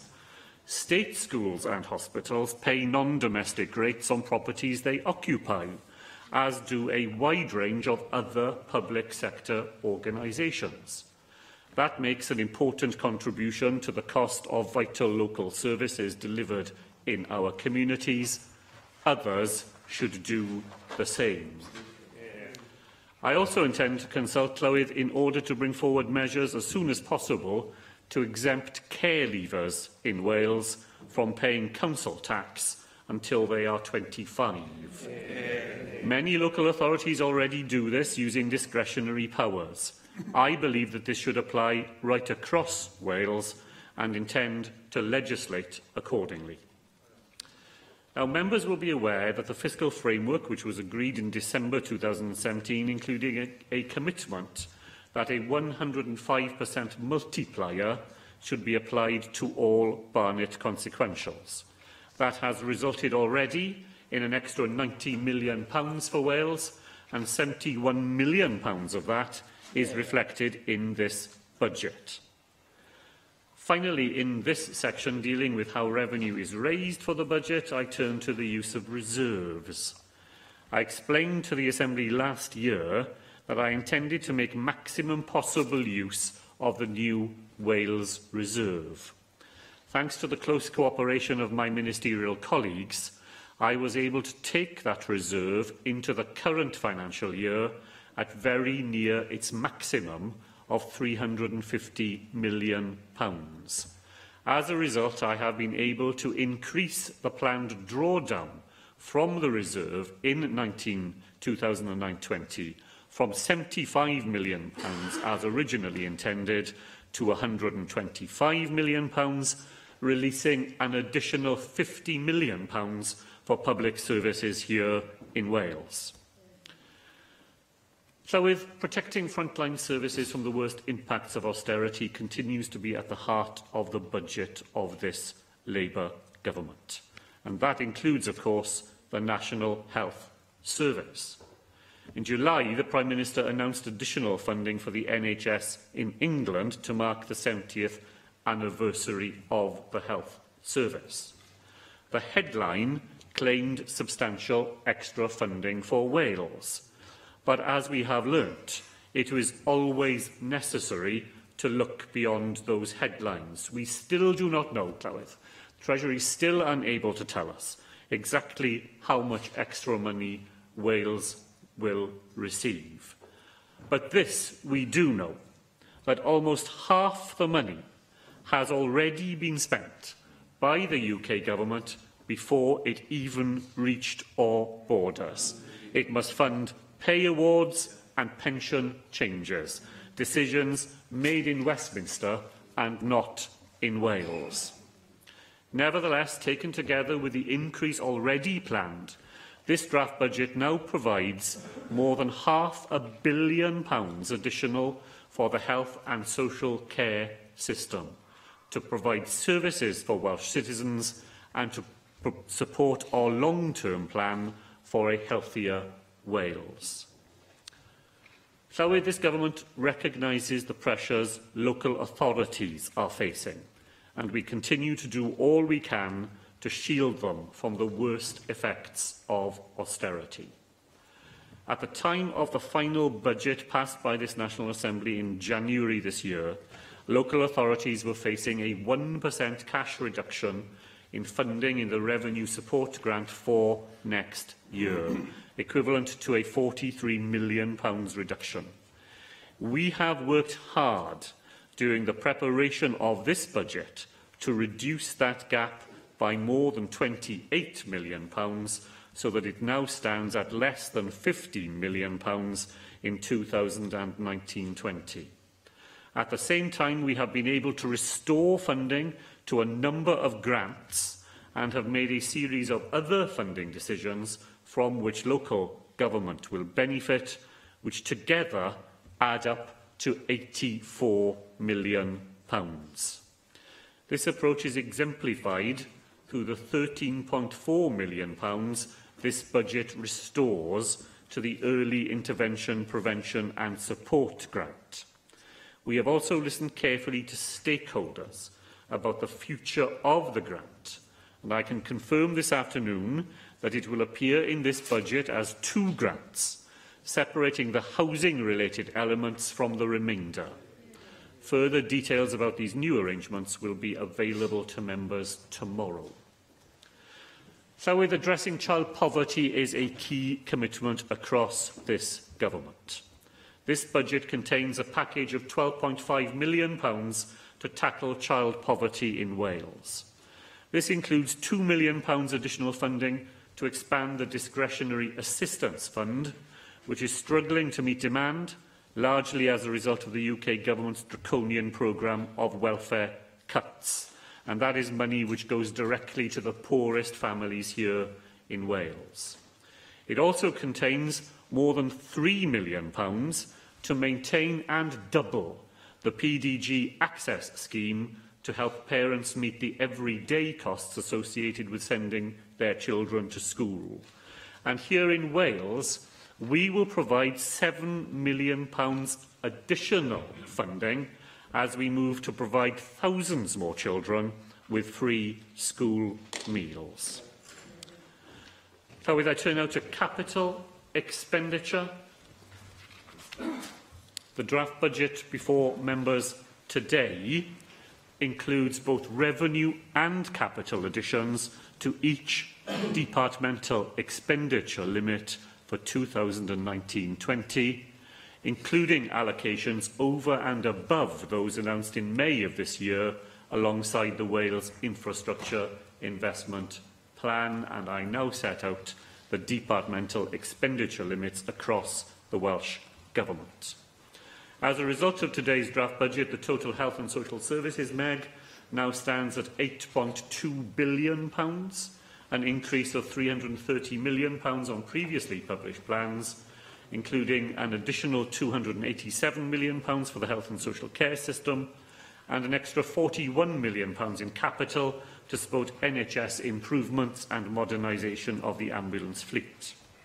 The total local government and public services MEG stands at £5.4 billion, an increase of £123 million, including an additional £35 million in capital in support of the social housing grant, and £20 million for a local authority road refurbishment programme as part of £16 million over 3 years to repair the damage associated with a harsh winter and this year's hot summer. The Economy and Transport MEG stands at £1.3 billion, an increase of £129 million, including capital funding of £26 million next year as part of a £78 million package for the Local Transport Fund and £10 million next year for the Tech Valleys programme. The Education MEG stands at £1.9 billion, an increase of £68 million, more than £30 million of additional funding for schools, and a doubling of investment, as I said, in the PDG Access Fund. The Energy Planning and Rural Affairs MEG stands at £364 million, an increase of £34 million, including an extra £17 million in our waste programme through a combination of both revenue and capital, and will allow the Cabinet Secretary concerned to maintain funding for national park authorities across Wales. Llywedd, as we move through these uncertain times, and as the financial difficulties deepen, this government remains committed to do everything we can to help our public services meet the very real challenges they face today. This is a bread and butter budget, focused on sustaining the fabric of Welsh life and using every source of revenue and capital available to us in order to do so. I commend it to members this afternoon.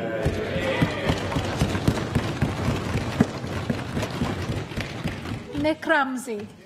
Diolch, Llywedd. Can I thank the Cabinet Secretary for his statement today, presenting his bread and butter budget. Perhaps more basic labels are a sign of things to come. If he is successful in his bid for the top job later this year, perhaps we can expect a beer and sandwiches budget in future. The anecdotes go on. Can I also thank the Finance Secretary and his staff, actually, for the briefing earlier today. It's always helpful in the budget-setting process when time is limited. I should also thank you, of course, Cabinet Secretary, for the usual clamour of austerity. Where would we be without it, particularly on these benches? And to set the record straight, recent data on the shares of gross value added by the Office for National Statistics has shown that England is actually the only nation in the UK which has substantially reduced its deficit per capita, equivalent to £158 per person. Meanwhile, Wales has 27 times more borrowing per person, with a deficit of £4,251 per person. The UK Government is set to deliver a surplus budget for the first time since 2001, a £112 billion drop in borrowing since the financial crisis. But the Welsh deficit fell by just £2 billion in the same time. Doesn't that mean that it has been left almost entirely to England to close the budget deficit? And is that right? Can that possibly be right? So rather than the usual harsh words about austerity, perhaps you should look a little bit closer to home about what we're doing in Wales to deal with the financial problems that this country was left in by previous government. Of course, a key change to this budget is the fact that from April next year, the Welsh Government will be in total control of approximately £5 billion of revenue generated from taxes, or a third of its current combined spending. To coin the words of Harry S. Truman, the buck truly will stop here. Alongside land transaction tax and landfill disposal tax, the Welsh Government will also have income tax varying powers, as we were told, from April 2019. And can I welcome the Cabinet Secretary's commitment not to increase income tax in Wales before the next Assembly election? I must say I don't think that this is an entirely selfless decision on the part of the Welsh Labour Government to increase taxes at the same time as we face the uncertainty of Brexit and when the Welsh economy is still underperforming in relation to other parts of the UK would be at best counterproductive and at worst disastrous for the Welsh economy, not to mention Welsh Labour's election prospects, of course.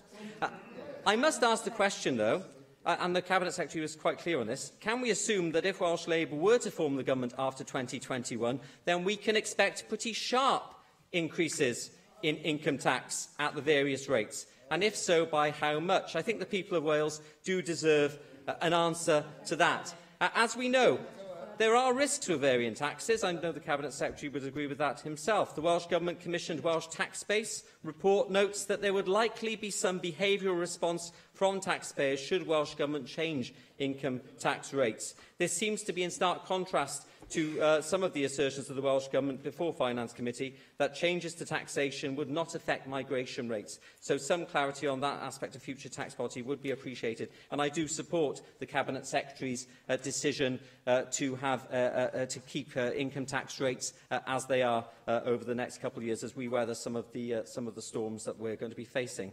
If I can turn to the other taxes, the veteran taxes, if I can call them that, and the unusually good news about landfill disposal tax, now forecast to deliver £40 million to the Welsh budget, rather than the original £20 million, I think was the original forecast. I suspect, Cabinet Secretary, you're right in your assessment that rather than waste tourism having gone through the roof over the past year, I haven't seen lorries of waste traversing up and down the M4 and the A55 in any greater quantities than they were before. That the difference probably is due to the Welsh Revenue Authority collecting taxes over a smaller base, and possibly doing so with the enthusiasm of youth. Whatever the reason, and perhaps there are lessons for tax collection across the border, it's important that Wales keeps this dividend, and I will also make that case strongly, as I believe you will as well. Looking at the figures for the land disposal tax bigger sister, the land transaction tax, it does look as though the opposite has been the case, and there has been some drop-off in the amounts that were predicted to be collected for that tax, particularly at the higher rates.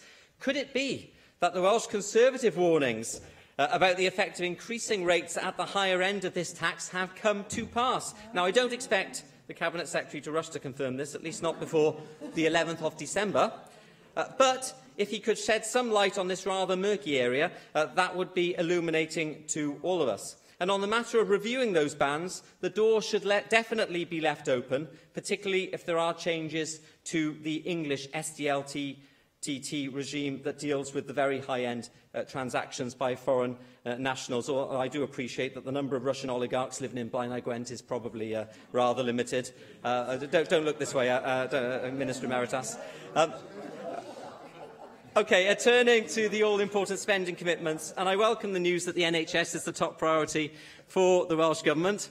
I'm glad the Welsh Conservative message has finally hit home after years of us saying that the NHS, and Angela Byrne saying that the NHS should be properly funded, and not just in cash terms, as in the past, but in real terms that mean that proper protection of the health budget that we need to see. The NHS is the people's priority, and it should be ours as politicians too. If I can ask you about the 70th anniversary NHS cash injection that has been promised in England, have you had discussions with the Treasury about what this will mean for Wales in terms of consequential? The same question applies to the extra funding for social care, which it appears the UK Government is committing across the border. If we don't know till pretty late what the sums are, then surely this will make it difficult to make the most of that money in the coming financial year when we would like to see it implemented. If I can turn to your comment on transport and motorists across Wales, we'll welcome the additional, I think it was £60 million that you pledged funding for roads over a 3-year cycle. I think we're all aware of the problems that local roads are facing and the shortage of funding in local authority gaps to deal with this problem. 2 questions relating to this. Will this extra cash be ring-fenced for roads? And if local authorities are facing cuts to their RSG, which we know they inevitably are, then how will you ensure that road budgets will not be cut elsewhere and you will not effectively be giving with one hand and taking with the other? You mentioned the fiscal framework. Along with you, I warmly welcome the apparent uplift in the Welsh budget due to that. It was limited, admittedly, but it's better than the position that we were in before, and I think it's to be welcomed that that agreement between yourself and the UK Government is now delivering for Wales and delivering, albeit modest in the early stages, but it is delivering an uplift that will stand the Welsh budget and Welsh economy in better stead in the future. I'm delighted to hear of the success of that. I'm also delighted to hear an announcement with regard to care leavers and removing them from council tax, putting on a statutory footing. That is to be warmly welcomed. A great decision. I'm a little bit more concerned about your proposal to remove charitable rate relief from independent schools and private hospitals. Not that I either attended an independent school or have private health care, I should point out. However, I would point out my concern is more in relation to the state sector, because we know full well that the private sector takes some of the strain which otherwise might be borne by the state sector, and it does. And in that case, I just want to ask, what consultation are you having? What consultation are you having with that sector before finalising this decision to make sure that there will not be unforeseen consequences? I think that's important. If I can just move to a close by talking about the broader point about today's budget, and it's called a budget to build a better Wales, the latest in many titles we've had in many budgets over the years, which haven't always delivered exactly what they promised. There's very little indication of how these draft budget proposals fit in with the Welsh Government's programme for government, its longer-term strategy, or indeed the future generations legislation, which we were all supposed to be paying great heed to. Now, I appreciate that planning has been complicated by the Brexit timetable leading up to next March, and also, as you said, this is phase 2 of a 2-year budget-setting process. But a budget should be more than just a tidying-up exercise. It should set out a pathway to the future, and it should provide vision and ideas. Some more details on the development of the Metro, for instance, and infrastructure projects would be welcome, and also a possibility of a North Wales Metro as well. Now, perhaps after 20 years in government, a degree of malaise may well have set in, or perhaps, Cabinet Secretary, you are holding back. I wasn't looking at you, Alan. And perhaps you are holding back some of your best ideas until December. That's understandable. Whatever reason, I think we would all appreciate more of a long-term plan and less of a knee-jerk reaction to spending pressures. That's going to be particularly important in dealing with pressing issues such as social care. So in conclusion, Presiding Officer, whilst Welsh Conservatives welcome aspects of this budget, such as the funding for the NHS and our transport infrastructure, those are much needed and to be welcome, there are still some very big question marks over this budget. This bread and butter budget, as you called it, which is on offer today, and I think the big question is, will it really be followed by jam tomorrow? Steffan Lewis. Diolch, Llywydd. Hoffwn i ddiolch i'r ysgrifennydd Cabinet am ei ddatganiad heddiw, ac dyma'r 8fed gyllideb yn olynol sydd yn cael ei ffenni yn y lle hwn yn wyneb polisi llymdra Llywodraeth San Steffan, ac mae'n bwysig cadw hynny mewn cof wrth i ni ddechrau ar y gwaith o craffu. Mae cymdeithas a lles pobl yn dioddef yn enfawr oherwydd penderfyniad cwbl ddiangen a chalon galed y toriad yn Llundain i barhau a thoriadau i warian cyhoeddus, bod pob darn o dystiolaeth yn dangos yn glir bod y polisi yn methu hyd yn oed wrth ei fesur gyda'i resymeg troedig ei hun. Dyw'r economi ddim yn tyfu ar yr un raddfa a gwledydd datblygiedig eraill, oherwydd dyw arian ddim yn cael ei fuddsoddi. Yr holl rydym yn cael yw toriadau ar ôl toriadau am resymau ideolegol yn hytrach na pholisi wedi selio ar synwyr cyffredin economaidd. Ac mae'r sefyllfa ond am weithygu. Mae hyd yn oed Nick Ramsey wedi sôn am stormydd ac ansicrwydd sydd i ddod. Ac wrth gwrs mae hwnna wedi bod yn amlwg ers y bleidleisiadau yr Undeb Ewropeaidd yn 2016. Wrth gwrs, does gan yr wrthblaid yn San Steffan ddim yr atebion sydd ei angen chwaith. Dydyn ni ddim yn mynd i creu utopia sosialaidd ar y ynysoedd yma trwy adael y farchnad sengol Ewropeaidd ar undeb tollau.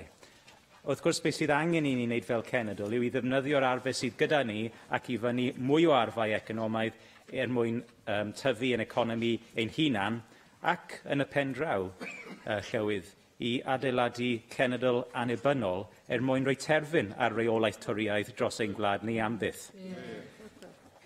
Felly dyna'r cefndir i'r gyllideb hon. Wrth gwrs, hon yw'r ail flwyddyn y gytundeb gyllideb gwerthbroni £250 miliwn o bunnoedd dros 2 flynedd rhwng Plaid Cymru a Llywodraeth Cymru, ac rydym yn falch iawn o weld bod rhai o'r mesurau yn rhoi hwb i sectorau pwysig yn barod. Am y tro cyntaf erioed bydd myfyrwyr meddygaeth yn gallu gwneud cais i astudio rhan o'i gradd yn y gogledd, 7 miliwn o bunnoedd yn refeniw. Bydd hyn yn hwb i fyfyrwyr o Gymru sydd eisiau cymhwyso yno ac yn gam pwysig tuag at wella'r sefyllfa o ran diffyg meddygon, sydd yn arwain at amseroedd amser hir, diffyg gwasanaethau lleol ac yn rhoi straen ar y gweithwyr NHS sy'n gorfod llenwi'r bylchau. Roedd yn falch gen i weld y Brexit Portal yn gael ei lansio'r wythnos diwethaf, ar ôl peth oedi mae'n rhaid i fi nodi. Bydd hwn yn adnodd gwerthfawr i fusnesau Cymreig i'w helpu nhw i baratoi at ymadawiad y Deyrnas Gyfunol o'r Undeb Ewropeaidd.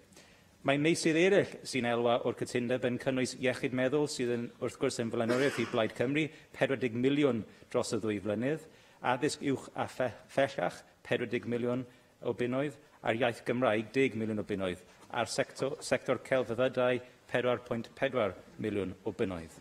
O ran gwariant cyfalaf, mae'r gwaith yn mynd rhagddo ar y ganolfan iechyd integredig yn Aberteifi, ac rwy'n edrych ymlaen i fynd i weld y safle pan mae'r Cynhadledd Plaid Cymru yn cael ei cynnal yn y dref y penwythnos hwn.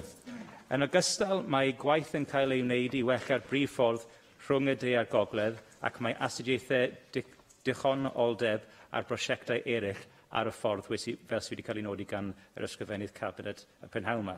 Wrth gwrs, dydyn ni ddim ar y meinc yma yn cytuno gyda popeth sydd yn y gyllideb, sef pam wrth gwrs y byddwn ni'n ymatal ar y bleidlais. Y gwir yw bod angen mesurau pellgyrhaeddol mwyn mynd i'r afael a'r segurdod economaidd mae'n gwlad wedi bod ynddo am ddegawdau, yn hytrach na phapuro dros y craciau. Rydym ni yn yr arddel sefydlu Comisiwn Isadeiledd gyda phwerau i godi arian sylweddol mwyn buddsoddi yn ein Isadeiledd mwyn sbarduno twf a chreu gwaith. Rwy'n falch o allu croesawu cyhoeddi'r heddi bod arian y Grant Early Intervention, Prevention and Support yn cael ei warchod, yn ogystal a'r sicrwydd bod camau'n cael ei cymryd i atal sectorau penodol rhag colli mas. Mae Plaid Cymru yn falch ein bod wedi diogelu cyllid Supporting People fel rhan o hyn. Ond mae'n rhaid i ni ddweud fod wedi siomi i glywed eich bod yn bwrw ymlaen gyda'r newidiadau i'r cynllun cinio am ddim i blant. Rwy'n derbyn y bydd nifer uwch yn gymwys, ond mae'n destun pryder mawr bod rhai teuluoedd yn gwynebu colli'r hawl i ginio am ddim. A lle ofyn i'r Llywodraeth edrych eto ar hyn a newid y cynlluniau yn enwedig os oes newyddion dda i ddod o gyllideb Llywodraeth y Deyrnas Gyfunol yn y dyfodol. Rwy am hoffwn i orffen drwy ofyn ambell cwestiwn i'r ysgrifennydd Cabinet. Yn gyntaf, rwy'n congyfarch yr Awdurdod Refeniw Cymru am ei llwyddiant yn codi mwy o arian o ran landfill disposal tax nag oedd y rhagolygon yn awgrymu.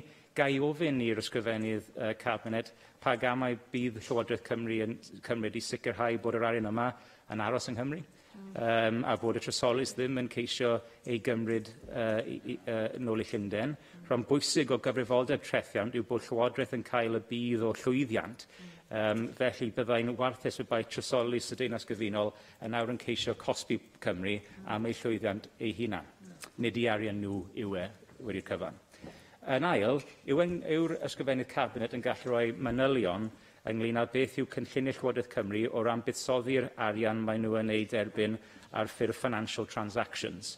Ydych chi wedi ystyried a allai'r arian hwn sydd angen cael ei buddsoddi mewn mentrau sy'n rhoi elw ar fuddsoddiad, gael ei ddefnyddio mwyn bwrw ymlaen gyda Morlyn Llanw yn Abertawe, enghraifft a prosiectau o'r fath.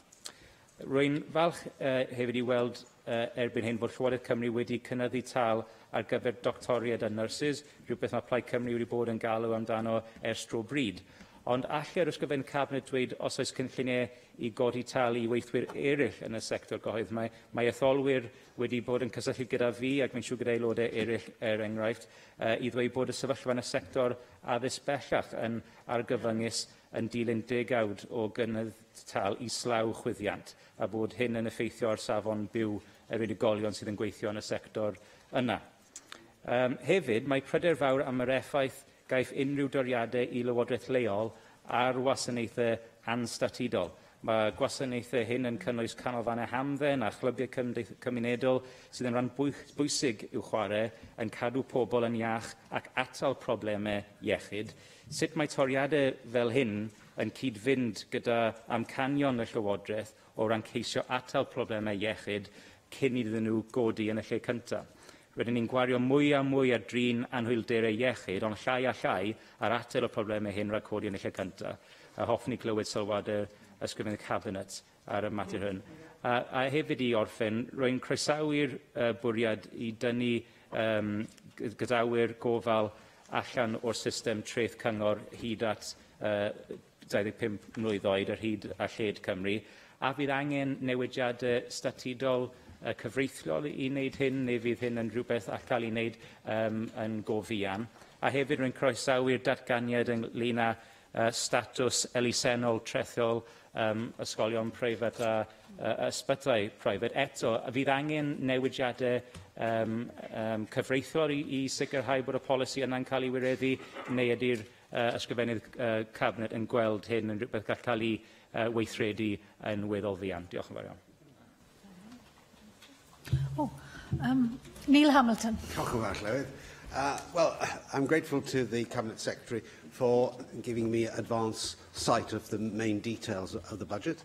The Cabinet Secretary is a safe pair of hands, but that may largely be because he's constrained by the straitjacket of the block grant on the one hand and the limited nature of tax devolution to Wales and his own personal abnegation in failing to use the income tax powers, for reasons which I fully understand and approve of, in this financial year. So, although he's described this as a bread and butter budget, actually what we're talking about here is more the crumbs that fall from the table than the slice of bread and butter, or perhaps bread and dripping would be a better description of it, that he mentioned. And that's no criticism of the Cabinet Secretary at all. I genuinely do think he is a safe pair of hands and has managed his task with, I think, great clarity and ability. And indeed, we see some of the benefits of that, as mentioned in the statement, his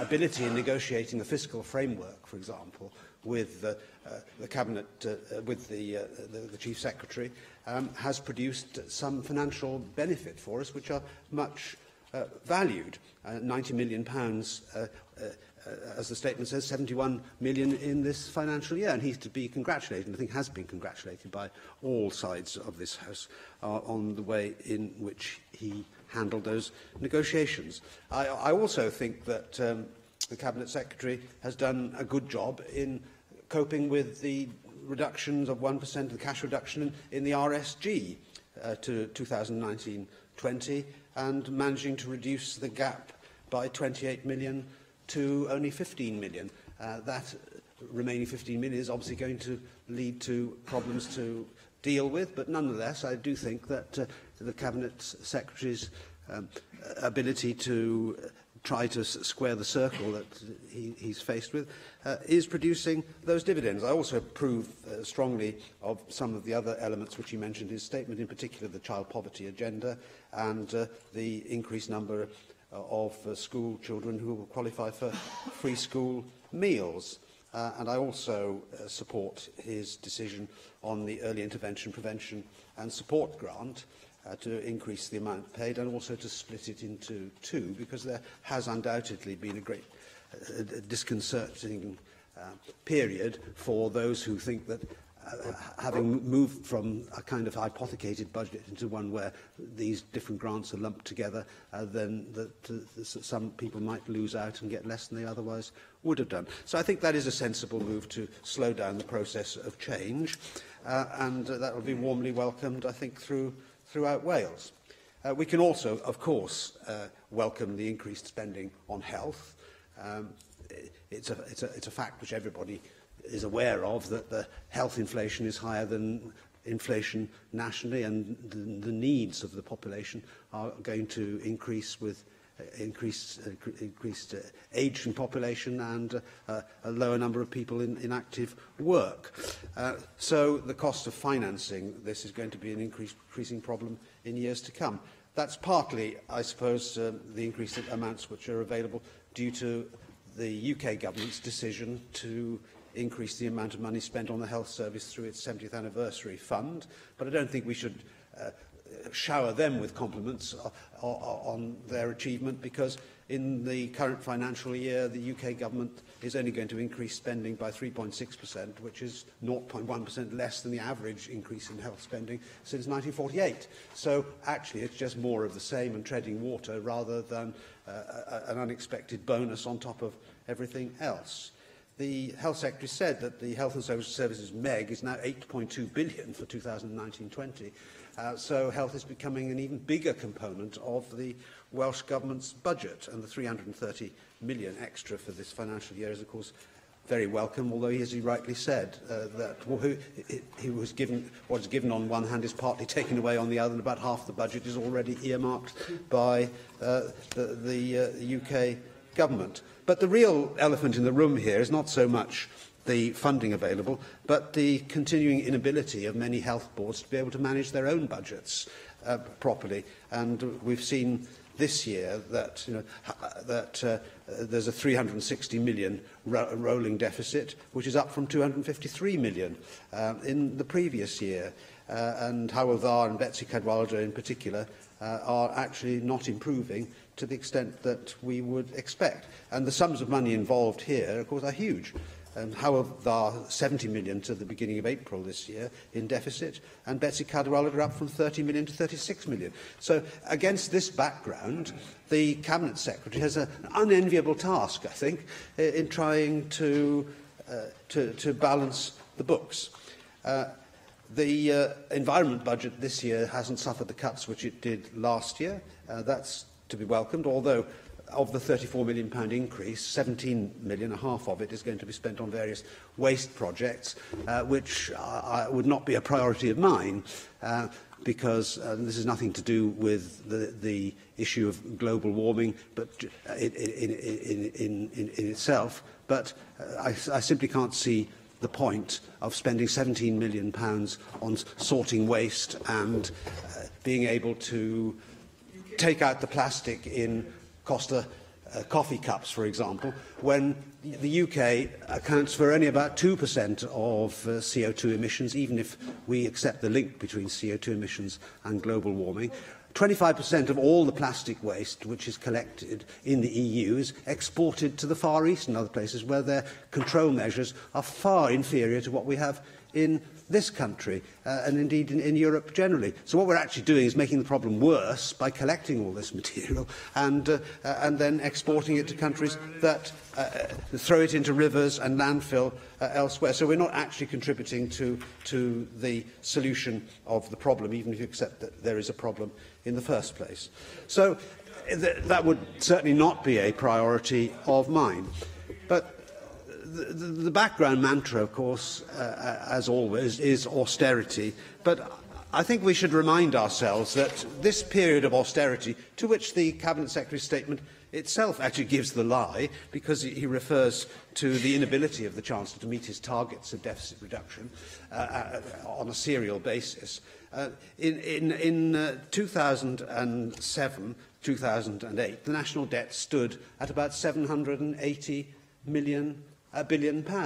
This morning at 10:15 a.m. I looked at the national debt clock and it was £2 trillion or more. So you can hardly describe this as a period of austerity when the government has been running record deficits. I'm afraid it's a reality of life that if you don't live within your means, then suddenly the money runs out. And that's the problem with socialist governments always, of course, that they run out of other people's money to spend.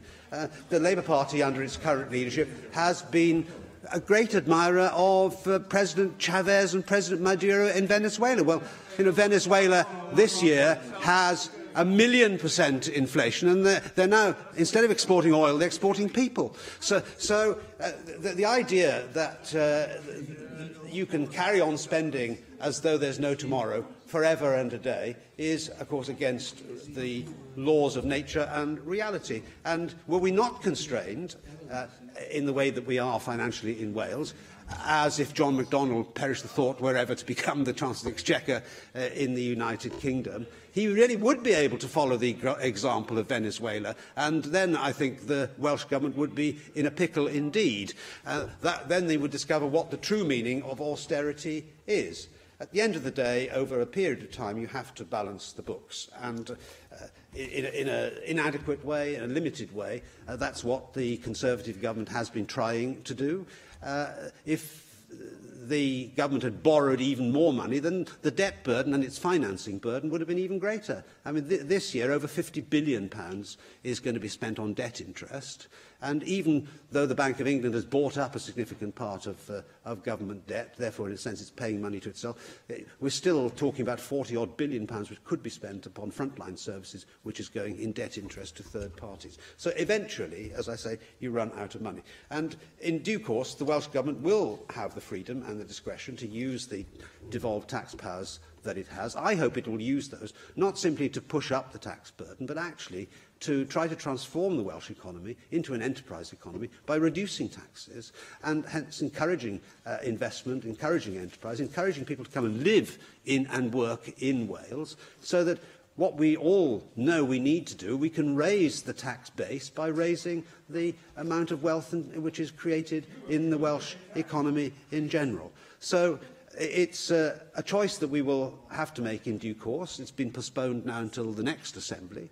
But like Nick Ramsey, I hope that the Welsh Government, if it is going to prepare for being in government in a few years' time, will actually change its approach to an enterprise economy and realise that at the end of the day, the wealth which is created by the people, not by government. Governments spend money, but they can't spend it if it's not created. Jane Hunt. Thank you, Llywydd. Diolch. I want to welcome the Cabinet Secretary's draft budget today, designed to sustain the fabric of Welsh life, and welcome the Cabinet Secretary's clear commitment to supporting our public services, embracing new tax powers and responsibilities. At the Assembly Finance Committee last week, we received a briefing from the Welsh Treasury and HMRC about the new Welsh rates of income tax that will come into force next April. And I support your proposals for devolved taxes with this draft budget, and noting, as I did earlier this year, that you've made land transaction tax the most progressive tax in the UK, which I very much welcome.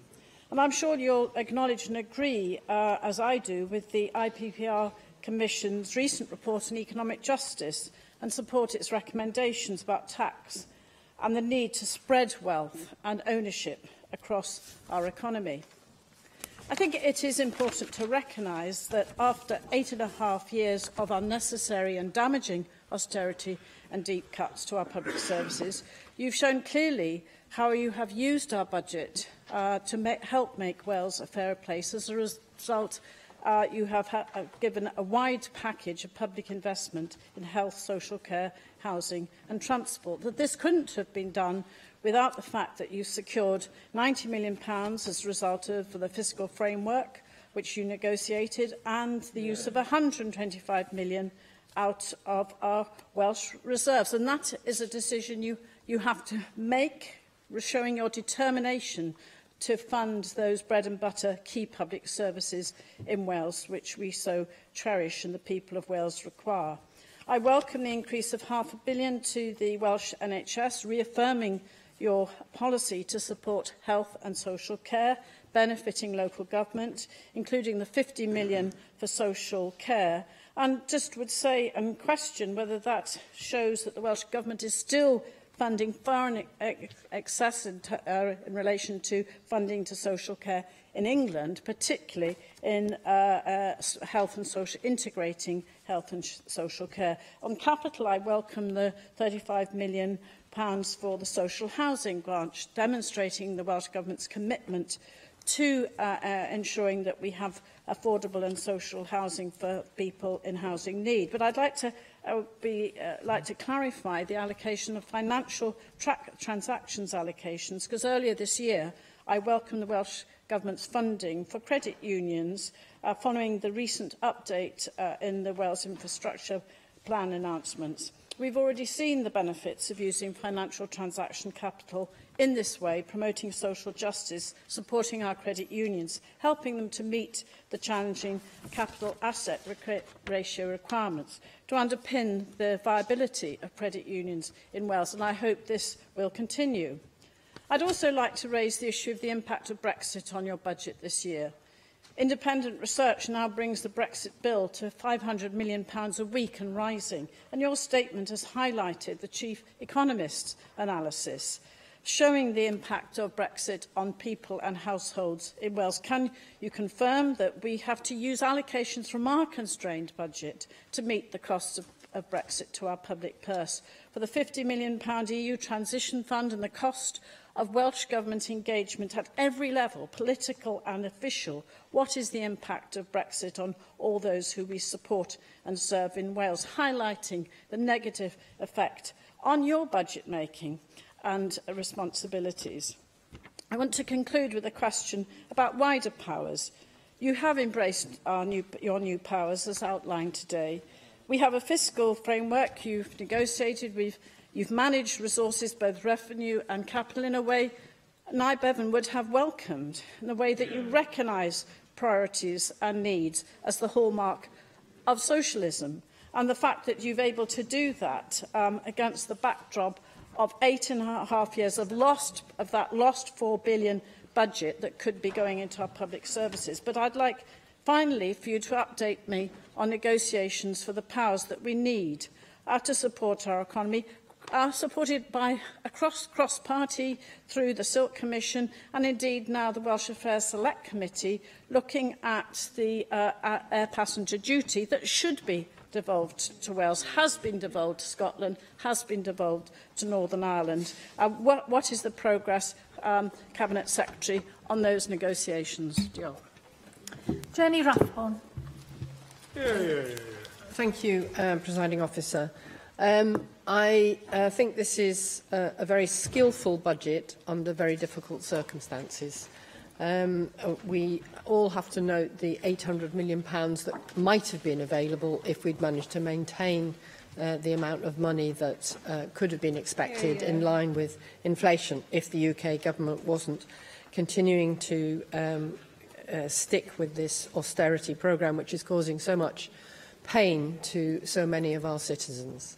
I think those of us on this benches are particularly distressed at the rise in child poverty that has occurred since 2010.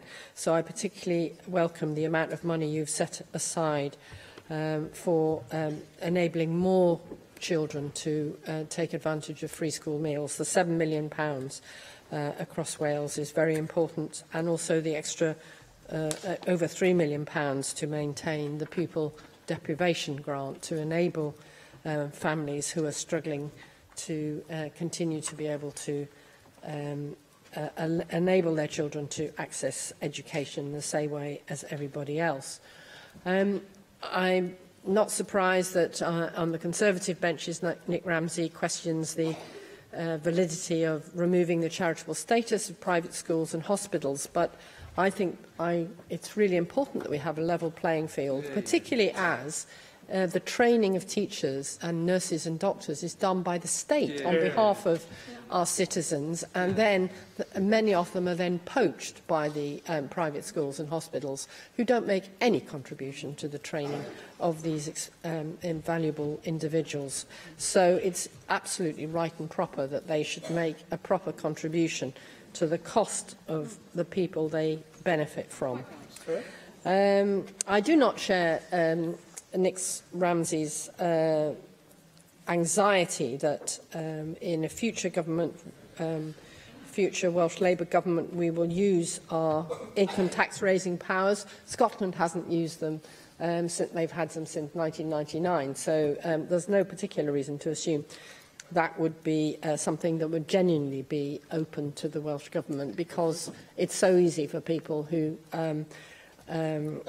are able to simply, go across the frontier to England in order to avoid these taxes. I'm much more interested in how we can improve the collection of land transaction taxes, because those are things that can't be avoided.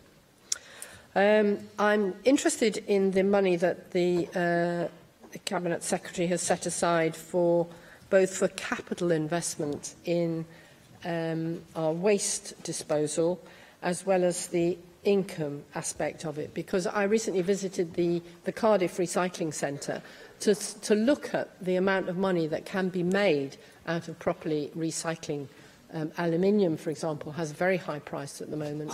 Cardboard, a lesser price, but even so, a very valuable contribution to mitigating the cost of collecting people's waste. And we absolutely have to continue to adhere to the principles of reduce, reuse, recycle. So I'm wondering if you could say a bit more about the 15 million capital to improve our recycling ability, and whether you envisage that being carried out by a consortium of local authorities rather than each local authority having to provide for their own, because it seems to me that's one of the ways in which we can do these things more efficiently. You will be aware, Cabinet Secretary, that there was a well-attended lobby of this at lunchtime demanding that £20 per person be spent on improving our cycling routes. So in line with the Wellbeing of Future Generations Act and our obligations under that, I'd be grateful if you could indicate how you think the additional money you are setting aside for both filling in potholes, which is incredibly important to anybody who cycles, but also for local transport plans, as well as active travel, how that those three aspects are joining up, improving the number of people who are able to benefit from cycling and walking without the threat of being run over. And anyway, I congratulate you on your draft budget and look forward to exploring the detail further. Mark Diolch, Clywyd. Obviously, you made references, repeating to debt or austerity. What concerns did you raise when the OECD issued a warning about the rising UK budget deficit in January 2004? Keynesian economics is often presented as an alternative to austerity. I don't know where your personal economics lie, but certainly your colleagues have quoted Keynes on a number of occasions. Of course, Keynes stated that deficit spending during a downturn as a tool of economic policy requires deficits outside a downturn to be avoided or at least kept low to a percentage of GDP lower than the nominal growth rate, thereby enabling the debt-to-GDP ratio to fall. What concern, therefore, did you express when, instead, by delivering a policy then called end to boom and bust, and increasing the deficit faster than the growth rate of the economy outside a downturn, the pre-2010 UK government broke the economic cycle and handed a poisoned chalice to successor UK governments? Now, as every debtor knows, you can't start reducing debt until you brought your expenditure below your income. And essentially, if post-2010 UK governments had reduced the deficit more quickly, there would have been bigger cuts, wouldn't there?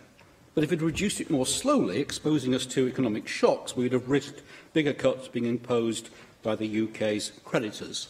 And instead, Welsh Government budgets have been rising in real terms since 2016-17 by nearly £1 billion. Now, in your statement, you refer to an additional £287 million for the health and social care system. Could you clarify the interaction between that and the breakdown, given the statements by local government in Wales that many of the services they provide, particularly social services, are preventative services that reduce pressures on the NHS? So what consideration have you given to the financial benefit of thinking of those budgets in a preventative interrelationship? Of course, spending public money is not just about how much is spent, but also how well it's spent. What consideration have you given, or are you giving, to the amount of spending per head available to the 22 local authorities? As I understand it, currently Monmouthshire is lowest, receiving £585 less per head than the highest. But even if you look to North Wales, Wrexham 18th, £339 less, Flintshire 19th, £368 less per head than the best funded. And we need to be looking at this, do we not, in the context of impact? Because this funding formula has existed for almost 2 decades. I think it was 2000, 2001 when it was introduced to tackle inequalities, to tackle prosperity gaps, and yet those same inequalities and prosperity gaps still exist in the same areas. So should we not be targeting this a little bit more smarter in terms of budget decisions? How do you respond to the voluntary sector leaders who told me last Friday that we now need preventative budgets that deliver real change? And they said, why not invest in what works rather than always looking to do something differently, in real co-design and co-delivery, rather than consultation after design from above, which is still the norm, and commissioning to deliver top-down programmes, which again is still the norm? How do you respond to the Auditor General for Wales, who in July's report, Guide to Welsh Public Finances, said co-production involves a recognition of the positive assets that individuals and communities offer public services. These can dwarf the limited financial resources available to the public sector. There is a challenge for public services to understand and work with those resources alongside the financial resources typically included in budgets. Now, you personally made many statements showing your own commitment to that agenda, but it ain't happening, Finance Secretary. Out there still, there's too much top-down decision-making and protection of internal budgets at the cost of frontline services, with a consequent extra cost to statutory frontline services. So how, therefore, are you ensuring delivery of the Social Services and Wellbeing Act Part 2 Code of Practice that puts in place a system where people are full partners in the design and operation of care and support, giving people clear and unambiguous rights and responsibilities? That is what the legislation says, but still it isn't happening. And the consequence of that is that millions are being spent poorly rather than engaging with the good body public in Wales and delivering smarter. And finally, the reference you made to the Early Intervention, Prevention and Support Programme and the separation which we know that the Housing Matters Wales campaign has been calling for. But they've been calling for more than that, haven't they, Cabinet Secretary? They've been calling for ring fencing, and they've been calling for the separated grant to specifically protect supporting people. So will the ring fence now be restored, and will the supporting people budget be specifically protected as the campaign calls for? Thank you. Mike Hedges. Diolch, Lywys. I welcome the Cabinet Member Finance Statement and the draft budget. As austerity continues, the amount of money needed to run our public services to the level the public want is not being provided. I'm sure the Cabinet Secretary will agree with me that austerity is not an economic policy, but a political direction of travel. The Conservatives of Westminster want to reduce public expenditure and roll back state provision of services. And as the Cabinet Secretary said earlier today, the £4 to £6 billion are missing from our budget. What a different budget we'd have today with that extra £4 to £6 million. I think everybody'd leave here much happier than we will. I think that Neil Hamilton made a very interesting point. Live within your means. Can I just say the key point is to increase your means. That's what's called economic growth. What we've had is stagnation, and as such, we haven't increased it. That's why the deficit has gone up. It's because growth has been, at best, sluggish, at worst, non-existent. I have 3 questions for the Cabinet Secretary. One on transaction capital. Has the Tory Westminster Government given any indication on changing the rules on its use? If not, can it be used as replacement capital for economic development support to private companies, and thus increase the discretionary capital expenditure available to the Welsh Government for things such as the new schools, which everybody in this chamber welcomes? Secondly, is there any indication the borrowing limit will be increased? Will bonds be made available? While they will not be mine, I'm sure not the Cabinet Secretary's choice of means of borrowing, because they tend to be more expensive, what they've done, and always why local authorities like them, you don't want to use them, but what you want them to be is to keep the Public Works Loan Board lending levels low. When the Public Works Lending Board pushed their rates up, what happened was we saw that people started looking at bonds, and all of a sudden the Public Works Loan Board costs came down quite considerably. And I think that this is really important. Finally, can I raise primary health, secondary health and social service expenditure? The Auditor-General, in about 2015, produced a report on medical interventions that do no good to the patient, estimated at a time of several £100 million. They did not include expenditure where the operation was successful, but following hospitalisation, the individual was no longer able to look after themselves and ended up in a nursing home. The late Dr. Julian Tudor-Hart, who many of us knew, with others, identified expenditure on such things as reducing slightly raised blood pressure that does no good in terms of health, but is exceptionally expensive. And can I remind the Finance Cabinet Secretary, Wealth Secretary, you reported on more than one occasion the different intervention rate makes for the removal of tonsils between two areas in the same health board. So it's not different between health boards, it's basically different between two surgeons. You're twice as likely to have your tonsils removed in one than the other. The Royal College of GPs regularly identify the relative reduction in primary care expenditure, and I have concerns about the fact that secondary care takes priority over primary care. The Nuffield Foundation produced research showing that productivity in hospitals in Wales in terms of patients per doctor intervention had reduced between 2003 and 2013. Social care is under huge pressure, especially elderly care and support for children. I understand that support for children has gone up by 100% over the last 10 years. And we also know that elderly care is continuing to increase. I mean, many of us think it's a good thing. We all want to live longer, don't we? But it does come with a cost, and that is falling almost exclusively on local authorities. I'm very pleased for being a lone voice supporting improving health by dealing with factors such as obesity and smoking, which lead to ill health. There's now a lot of support for preventative action. In fact, we had Stephen Lewis talking about preventative action earlier, and I hope we get more people talking about preventative action. Because really, having somebody in hospital being operated on, in many cases, is a sign of failure, not success. The sign of success is them not ending up there in the first place. And I think that's got to be our aim, is to increase health rather than increase health expenditure or health interventions. So I welcome the budget. I think that it's the best that can be done. Can we have the £4 to £6 billion we should have? And then both the Cabinet Secretary and most members in this room will be very, very happy. We're not going to get that. And under very difficult circumstances, I commend the Cabinet Secretary for his budget. Susie Dewes. Diolch, Llywydd. Thank you very much for your statement, Cabinet Secretary. I wonder if you could help me out, please, with when I'm asking some questions about education and the relationship between the education MEG and some of the other department expenditure lines.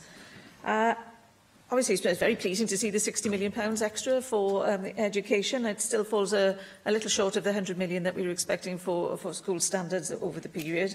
But I also see there's £30 million additional funding for schools. The majority, of course, of schools' core funding comes from local authorities, though, and I have to say, within my own region, when I'm visiting schools and actually other services, the two main complaints I get about funding are schools specifically, and also it's not education generally, but schools specifically, and social care, which actually Mike Hedges has picked up on as well. I can see that there's been an increase in the local government and public spending, Meg, but of course that's not just the RSG, and it doesn't explain either where schools' core funding is within that £123 million and how that can be protected whilst at the same time avoiding ring fencing. And it's particularly important, I think, because of course when the Welsh Government in the last Assembly proclaimed that it had obviously added extra money for school protection, the majority of that money actually came from local government, which was already being squeezed, rather than from the central education budget. So if you can explain to me a little bit of how schools' core funding is being looked after in that growth, I'd be very pleased, particularly because the primary legislation that deals with the funding formulas, if you like, for school funding, it's 20 years old now, and even the regulations beneath that, that's 8 years old. So there's a wider question for me, perhaps for another day, about whether that whole structure needs looking at anyway. The relationship with the Welsh language budget and the Welsh language education budget. Obviously, we've had an announcement fairly recently of a capital increase, but bearing in mind that the Welsh Government's emphasis is going to be now on Welsh language education, not just Welsh medium education, although we all note the difficulties there with getting teachers training, or young people involved in teachers training for that, about where the Welsh language aspirations, shall we say, are met, because there's no reference to Welsh language in any of the speech that you gave today. And then finally, the relationship with the health budget. Obviously very pleasing to see some growth there. But as schools are being asked, or I should say teachers and staff in schools are being asked to take on more responsibilities regarding looking after children's pastoral requirements, their mental health in particular, whether that health budget has, or that increase in the health budget has just got a tiny little piece carved out, even if it's not formally, for improving school budget, and whether that would count as towards a school's core budget, or whether it would be considered as a I don't know what I call it, an exterior income stream, if I can put it like that. Because obviously I'd be worried if there's any money going from health that then finds its way into the RSG where it gets no protection, it could get lost despite the benevolent decision to use health spending to help schools improve the well-being of young people. Thank you. Diolch, Llywyd. And in the continuing difficult financial landscape, Cabinet Secretary, can I welcome your statement, which I think is certainly as good as we could expect in the current circumstances. There's certainly lots to absorb and comment on, but I want to just briefly focus on three areas, if I may, and forgive me if I am repeating some of the points that are already covered, but I guess that they will be reiterations, so bear with me. Firstly, Cabinet Secretaries, as others have said, you've acknowledged that the impact of austerity has on the social fabric of our communities across Wales, and that they cannot be underestimated. And in constituencies like mine, I see it every single day, and something has to change. So after these long wasted years of austerity, and given that the UK government now seems to have found the magic money tree to fund the fiasco that is Brexit, do you see any signs that the Chancellor will acknowledge the need for a change in direction in order to meet the calls for more investment to help our public services? Because as a Welsh Government, much of what you deliver must come via these budgets and is based on our 2016 manifesto, so it's important that we continue to deliver on those promises.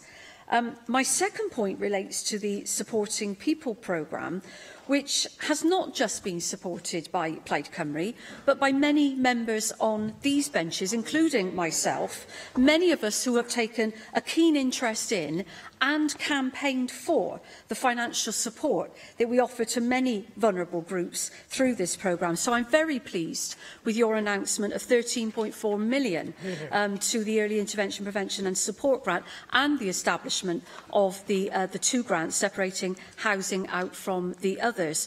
And can I join others in asking whether you can now confirm that this will result in ring-fence support to those often in the most desperate need of housing and housing support, so that Welsh Government priorities for the most vulnerable will be delivered in the way that your government intended it to?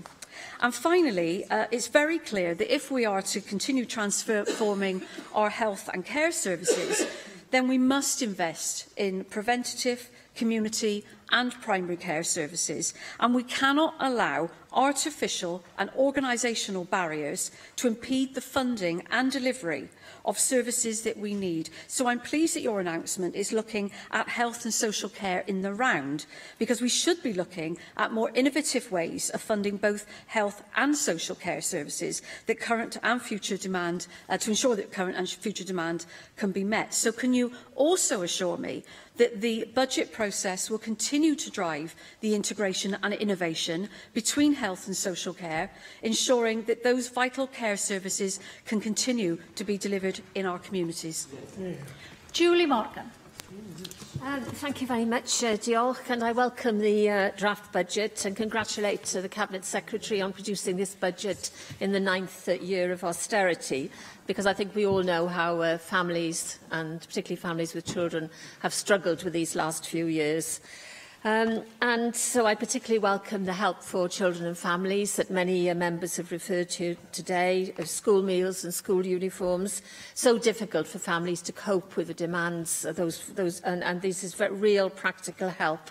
And I do appreciate the fact that the Cabinet Secretary has made these improvements. And again, along with the others, I welcome the fact that all care leavers will now not pay the council tax until 25 years old. And I congratulate those those local authorities who have used their discretionary powers to bring this in earlier, because I think this does show foresight and shows care for children who have been under the care of the state. And Cardiff Council, my local authority, is one of those that has used the discretionary powers to do this.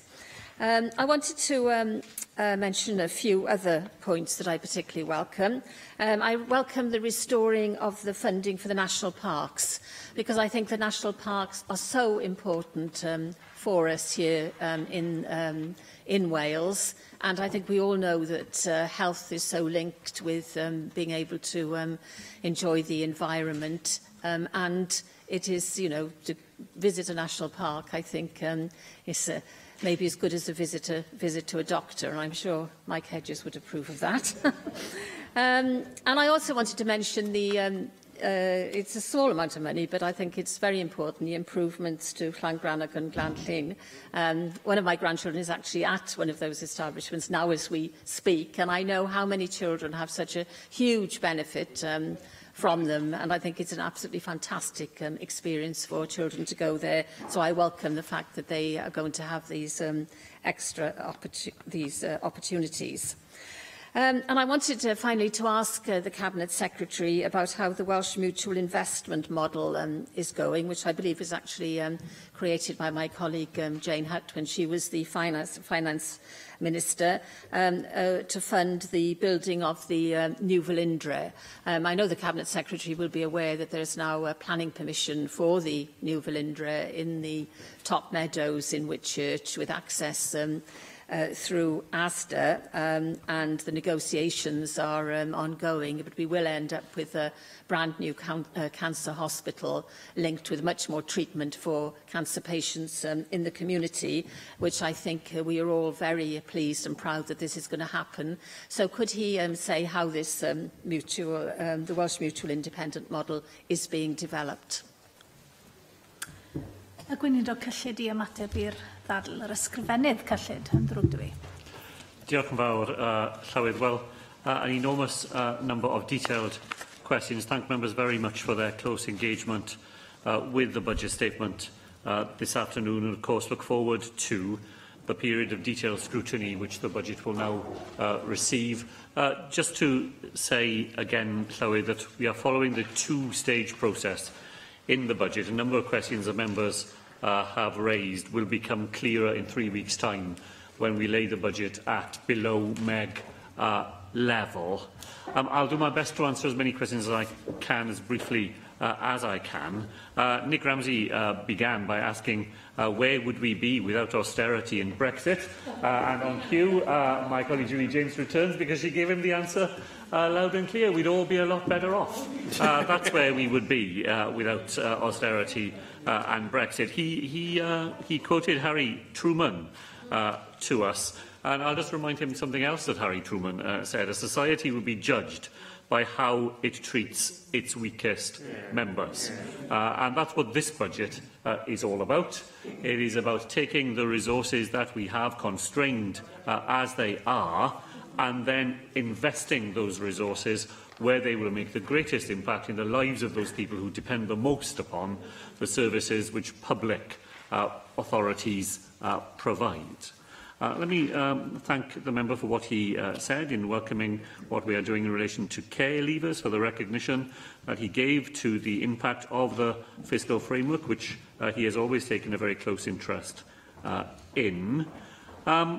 Let me answer a few of the specific questions that he raised.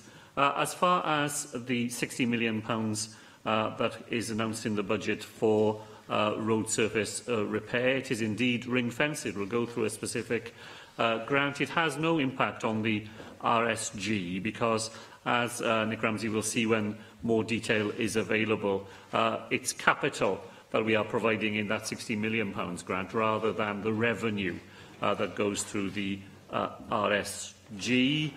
He made a point about future income tax rates. All parties will be able to set out proposals in manifestos in advance of the next Assembly elections as to how the powers that are available to the Assembly would be used were they to get their hands on them. As to his questions about a more detailed sense of the budget, that will come when we lay part 2 of the process in 3 weeks' time. We will have an opportunity, I hope, to talk about social care. I hear a rumour that the Chancellor intends to publish a green paper on social care on the same day as he announces his budget on the 29th of October, but we were told that green paper will be there last year. We were told it would be here in the summer. Now we're told it will be here on the 29th of October. Well, wouldn't it be good if that turned out to be the case? Gai wedi Steffan Lewis, dwi'n gwerthfawrogi beth wedodd am y cyd-destun. Ni'n wynebu pan ni'n creu y cyllid yma, a mae yn cyd-destun anodd dros ben. Wrth gwrs, mae Steffan Lewis yn awgrymu bydd annibyniaeth ar ateb i'r pethau yma yng Nghymru. Dwi ddim meddwl dyn ni'n mynd i cytuno dy hynny ar ochr yr Llywodraeth. Ar beth wedodd am free school meals, dwi ddim quite yn deall i gweud y gwir. Ni'n mynd i roi fwy o arian i fewn y cyllid. Bydd nifer fawr o plentyn yn cael bwyd am ddim yn ysgolion ni trwy yr arian ni'n roi, a ni yn mynd i roi beth dwi'n wedi clywed Cyrsi Williams yn galw cohort protection. Os chi'n ddechrau dan y reoliadau sydd dan ni nawr, ti'n mynd i cadw dan y system yna tan ti'n mynd lan i'r ysgol uwchradd neu tan chi'n dod i'r ben eich amser yn ein ysgolion. Dwi'n gwerthfawrogi beth wedodd Steffan Lewis hefyd am LDT ac yr arian ni wedi llwyddo i tynnu i fewn yn y cwarter gyntaf o'r flwyddyn ariannol presennol. Ac wrth gwrs, dwi'n cytuno am beth wedodd arian i Gymru yw hwnna, nid arian i fynd yn ôl i'r tresolus.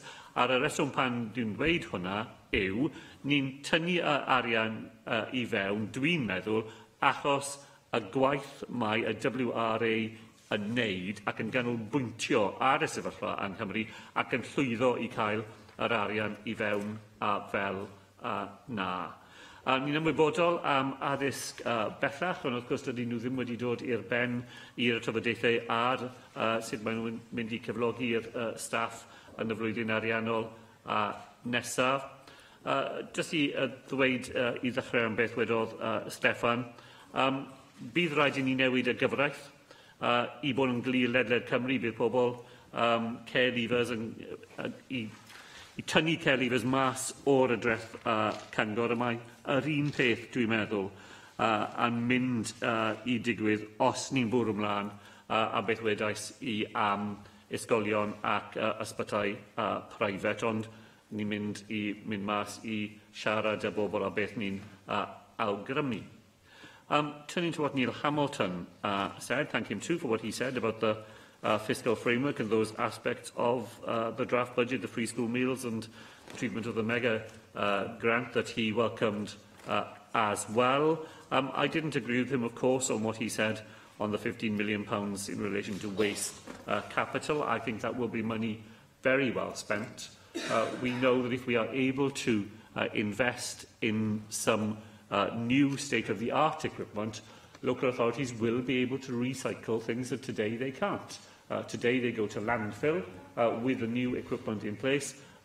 Those local authorities will be able to do more in this field. That was the persuasive case that my colleague Leslie Griffiths put to me during the budget preparation period, and I'm being very glad to be able to recognise the strength of the case that she made.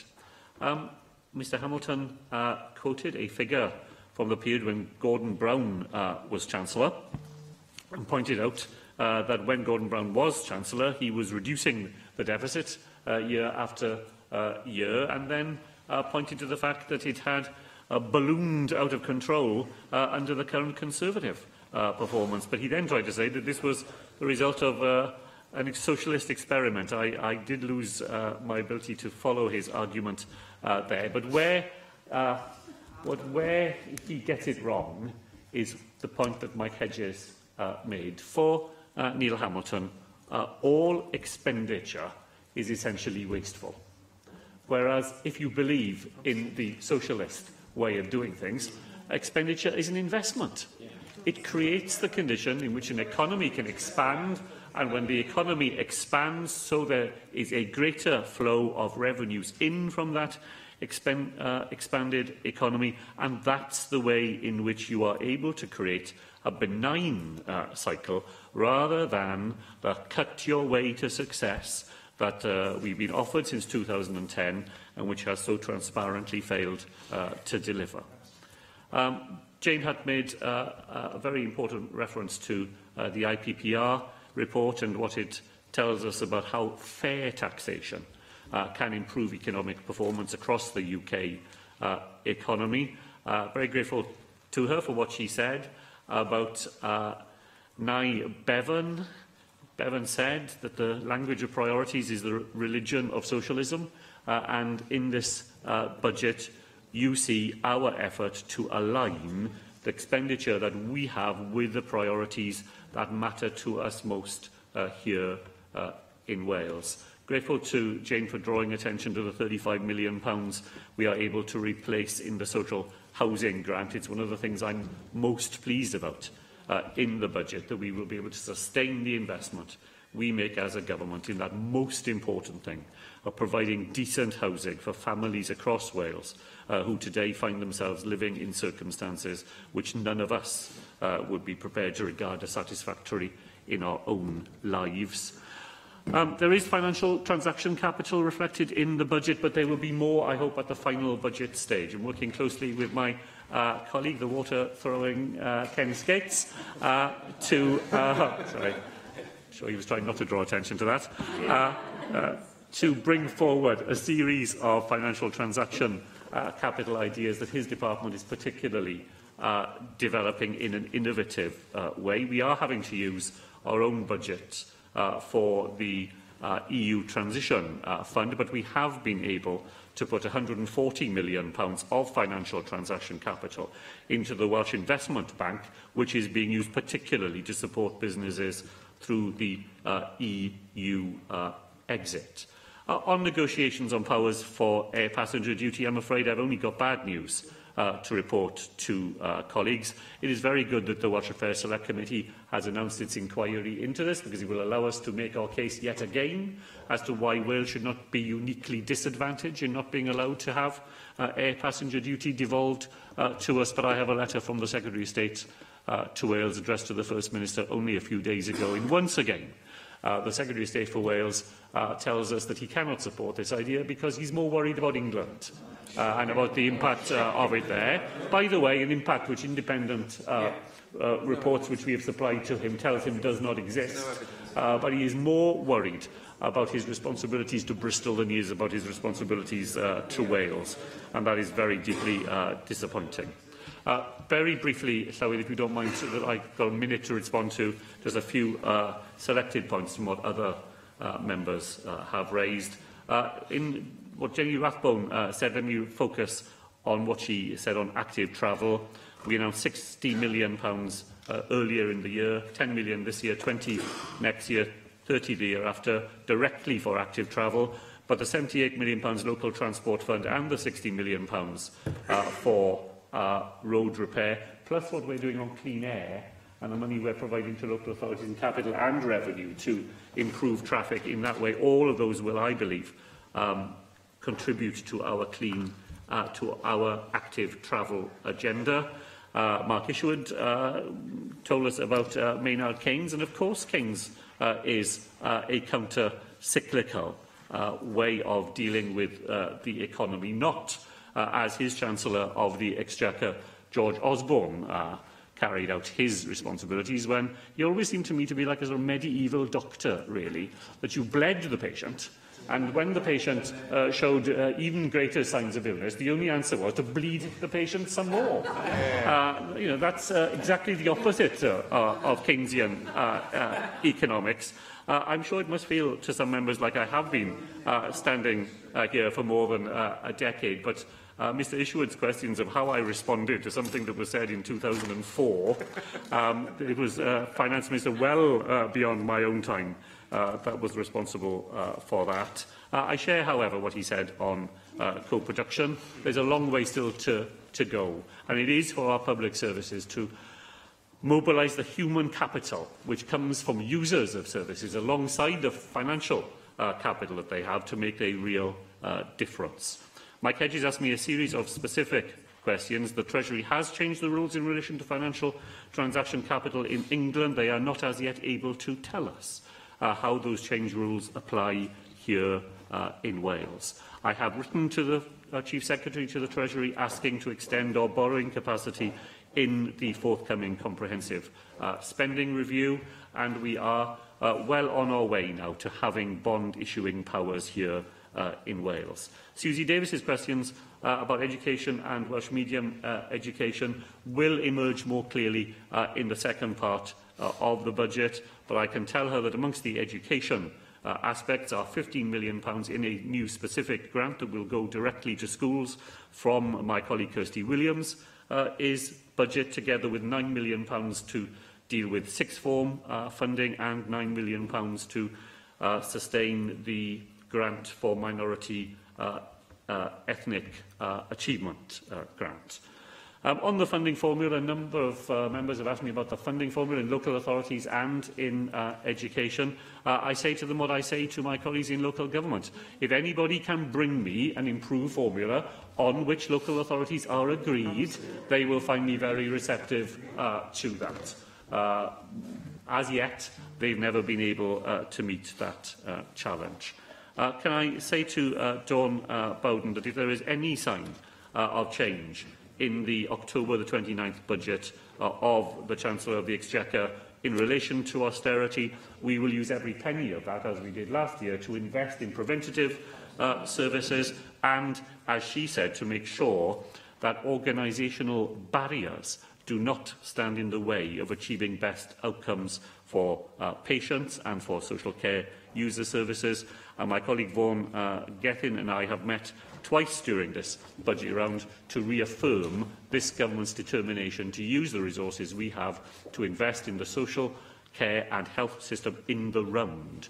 And as you members will see the detail of the budget, they will see that reflected in it. Finally, Clywyd, to respond to Julie Morgan's points.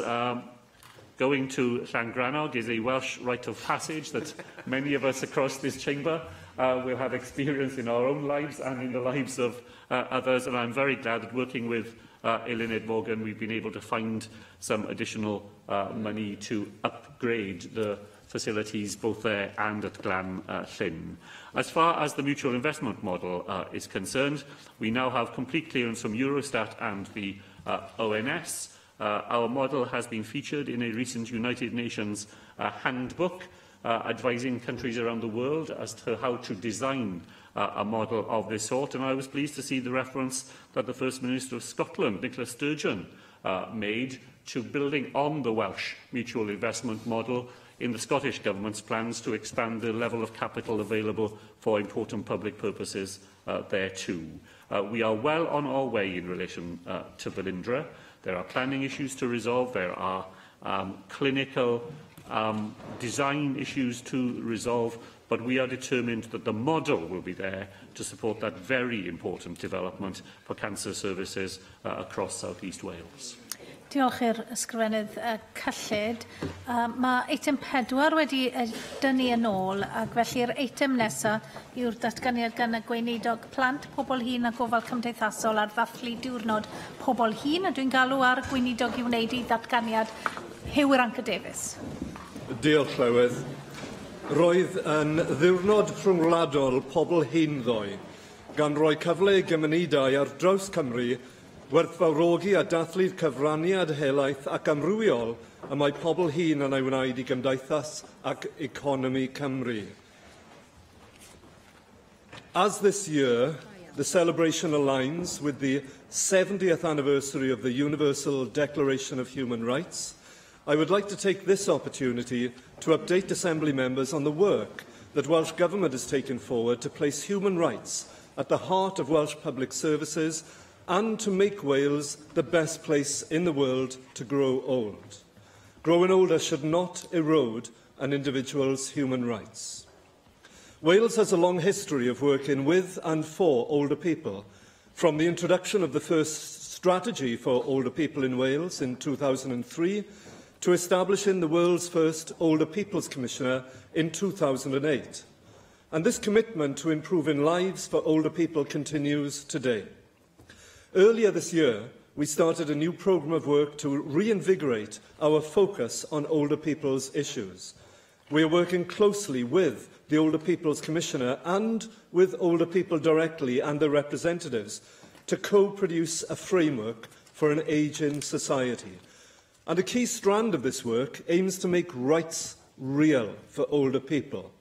And we've established a stakeholder group we've convened to consider the steps needed to achieve this very aim. Raising the awareness of human rights can empower older people to play an active role in ensuring the care that they receive upholds their fundamental right to be treated with dignity and with respect. However, we must also raise awareness of human rights among the public bodies and the organisations that work with older people every day. The Social Services and Wellbeing Wales Act came into force in April 2016. The Act provides the legal framework for improving the well-being of people who need care and support, and it requires local authorities to have due regard to the United Nations principles for older persons. Simply referencing the principles is not enough. Due regard means that local authorities must actively consider how the duties impact on the decisions they make every day. Hence, independent advocacy services, for example, can give a voice to people, helping to ensure that their views, their wishes are represented when making choices about their own lives. They are important for supporting people to engage actively and to participate in the development of their own well-being outcomes. And advocacy for all persons is embedded within the SSWB Act 2014. My officials have been working with a technical stakeholder group to set the standards for children and for adult services through the Regulation and Inspection of Social Care Wales Act 2016, which we know as RISCA. We're also updating the Part 10 Code of Practice on Advocacy to provide practical guidance on how rights can be made real for older people accessing advocacy. One of the 5 themes of the United Nations Principles for Older Persons is independence. The Integrated Care Fund, the ICF, promotes a human rights-based approach by supporting older people to maintain their independence and continue to be part of their community. So, for example, the Acute Response Team, the ART, based at the Prince Philip Hospital in Llanelli, provides a 24-hour rapid response service for frail older people who would otherwise require admission to hospital. The team work in partnership with a range of other ICF initiatives to facilitate integrated and person-centred care for individuals in their own homes. And this allows them to remain within their communities and to continue in their day-to-day lives without the interruptions of visiting hospitals for treatment and to experience better health outcomes as a result. Participation is also a theme within the UN principles. I recognise that government must ensure that the infrastructure is in place to support people to remain active and engaged. So local transport services, community facilities such as public toilets and places to meet make a tangible difference to the lives of older people. They are integral to creating vibrant and cohesive communities. And reducing levels of loneliness and social isolation among people of all ages is a key priority for Welsh Government. In Taking Wales Forward 2016-2021, we confirmed our commitment to developing a nationwide cross-government strategy to tackle these issues by March 2019, and funding of £750,000 in 2018-19 and 2019-20 has been agreed to develop this cross-government approach. The current public debate about loneliness and its impact on both physical and mental health strikes to the very core of our society. It questions how we care and support each other. For those of us growing older, the loneliness debate can sharpen our focus on how we will spend our time when we stop working. People of all ages should be encouraged to plan for their future, not just financially, but to consider the social networks they will need to age well. We should all question what we will expect our communities to offer us in later life and how we can start building those communities right now. By volunteering, caring for loved ones, or by being a valued member of their local community, older people, let's be clear, form the backbone of our society. And as Minister for Children, Older People and Social Care, I will play an active role in combating ageist and corrosive stereotypes of older people. If we continue to view old age negatively, we will not be successful in creating a society that supports all older people to enjoy a life that has value and meaning and purpose.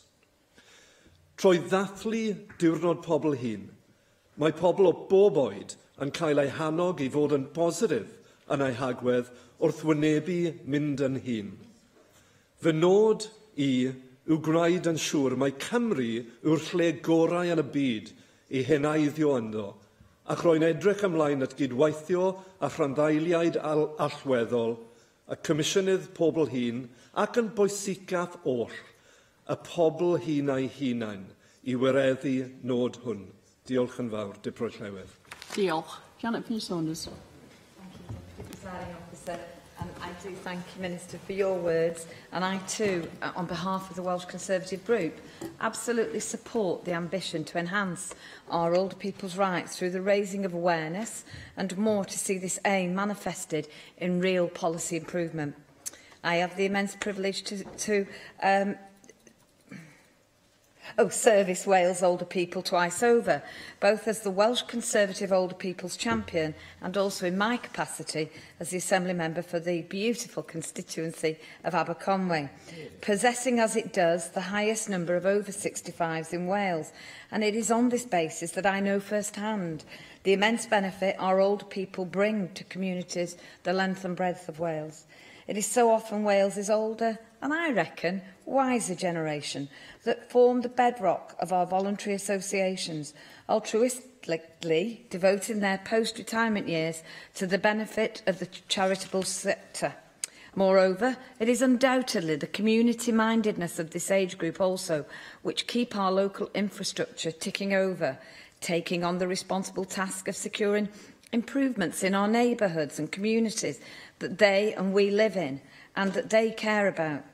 We often underestimate the value this population bring in reducing pressure on our state-run services, providing perhaps the largest free childcare service to hard-working parents across Wales. Now, I was privileged over the past 7 years to work with Sarah Rakira, our outgoing Older People's Commissioner, and I am aware that she will be a tough act to follow. But having said that, I am greatly looking forward to working closely with our new Older People's Commissioner, Helena Herclot, CBE, who I will be delighted to welcome to the second of my own Ageing Well events for my constituents in November. I have every confidence that her extensive background advancing older people's rights with Age Concern and Carers UK will steer policy to ensure that our society does even more to enhance the rights and entitlements of older people. I have been delighted to see the celebrations of these throughout International Older People's Day and hope that we can do even more every day to enhance these. We all know of the dangers that ageism can present to the rights of older people in the workplace. The Business Wales Employers Guide is a positive step towards combating such attitudes in our economy. But can you tell me further, what further funding is being introduced for the retraining of old people across the piece and, for people from various backgrounds in order so that they can continue making such vital contribution to our economy? We always talk about loneliness and social isolation. What better than getting people back into work where they can meet their peers and their working comrades? You know, that to me, that is a two-edged sword that really we need to be using in their favour. So I thank you again, Minister, and I look forward to working with you as we proceed in this regard. Thank you. Minister. Apologies, I didn't expect to be on my feet quite so rapidly, but happy to. Johnny, can I thank you very much for that contribution and welcome your role as well as your party's champion for older people. You rightly emphasise once again the role of older people as an asset in our society, in their volunteering, their provision of care themselves as carers, including, of course, in childcare. As we see now, curiously, as we roll out the children's care offer, that actually we're going into communities where very often it's the grandmothers and the aunts and uncles who are providing large elements of childcare as well. They are definitely an asset, and we need to celebrate this and talk about this far more, because too often, not only on the media but in common parlance, we use those negative stereotypes about a burden, the complexities of old age, the impact on the health service. Well, yes, we recognise that. There is a joy in growing old and in what you can contribute when you're growing old. It does bring complications, and it brings a need for us to provide the right care and support. But my goodness, it is outweighed far by the contribution you make to society and to your communities. And I say that as somebody who is happily and joyfully growing older myself. Not necessarily wiser, but older. Thank you as well for the welcome that you've made to Helena Herclott, the new appointee taking over from Sarah in the role of Older People's Commissioner. I've met Helena at a couple of events already, including a recent event in Carmarthenshire, specifically looking at our strategy that we're bringing forward on loneliness and isolation. And I think she welcomes the work we're doing. But he also paid tribute in recognition of the work of the outgoing Commissioner, Sarah Rashira. And we had the role of the Commissioner is to challenge and to push Welsh Government to do more. And you know that's the right role for any Commissioner, whether it's Future Generations, Children Commission and so on. But there's also, I have to say, I welcome the really constructive engagement that we've had, where they've pushed and we've said, well, this is how far we can go now and where we can go in the future.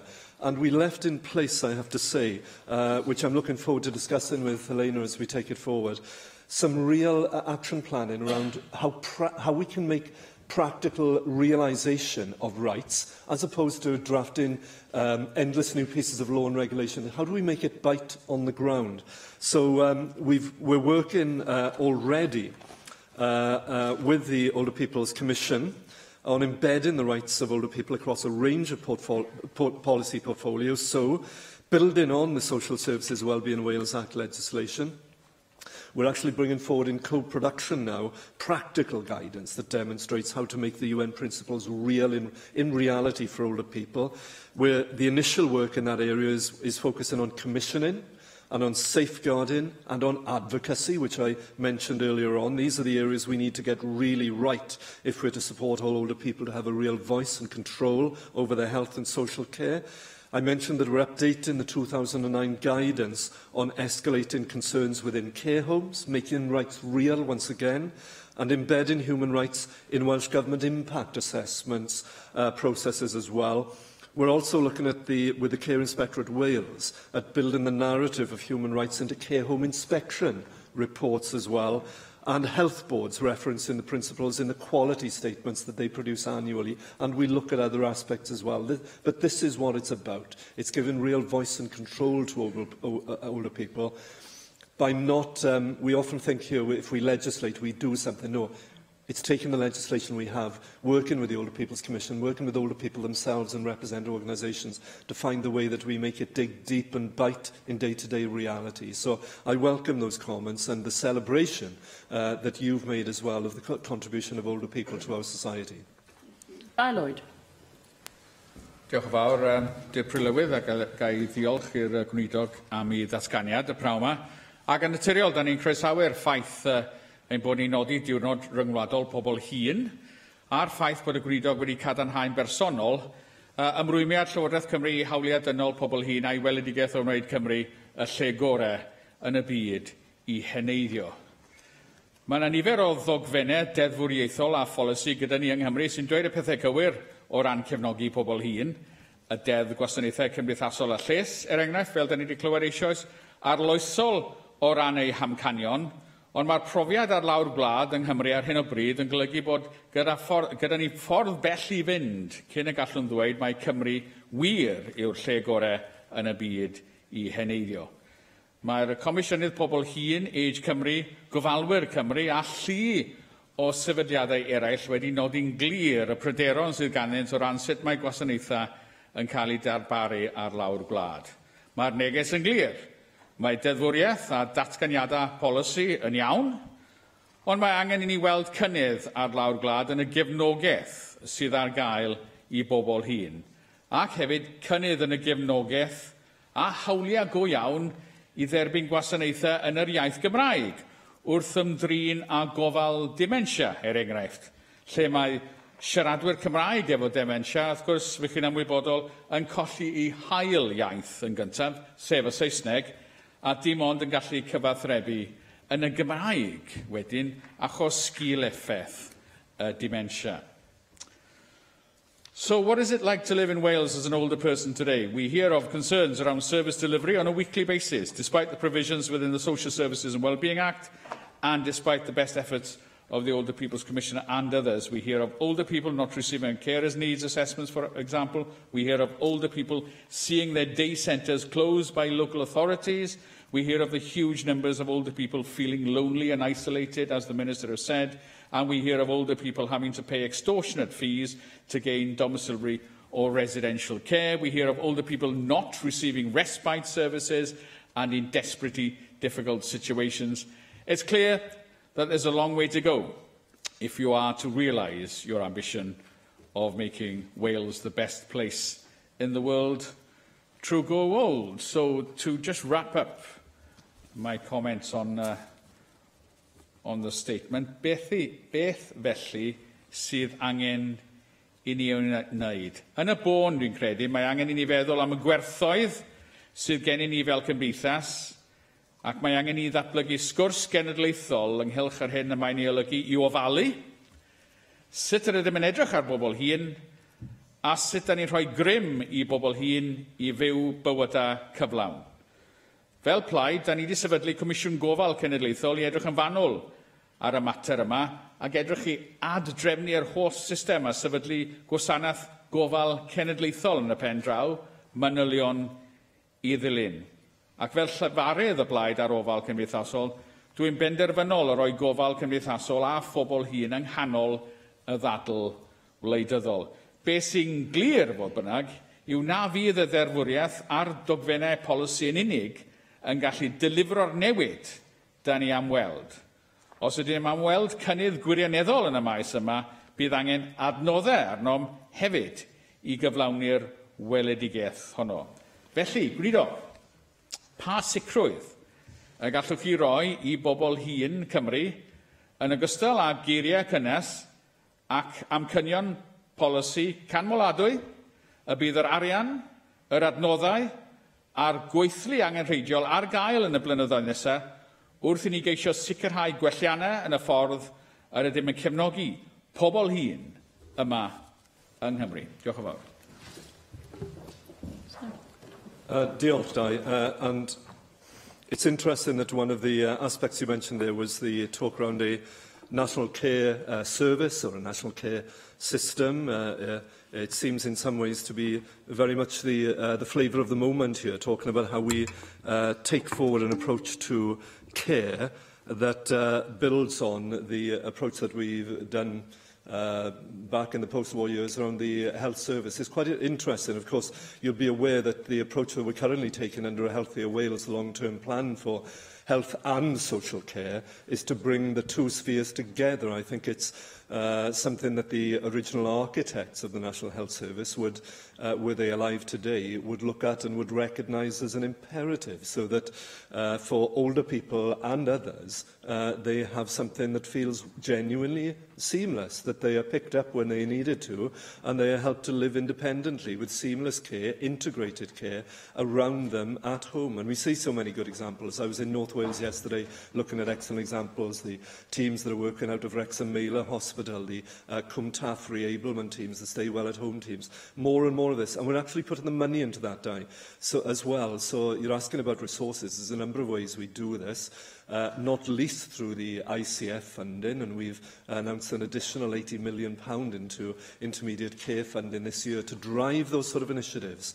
And yes, we have changed the ICF slightly, I think rightly, to also include, for example, how we find creative solutions to provide for the needs of children with complex needs, and so on. But the main focus was, and continues to be as well, on the needs of our ageing population and how we best provide that. So we are, even in the constrained time laid out by the Finance Secretary just now, even in constrained times, we're trying to find that money to drive innovation. But it's more than that.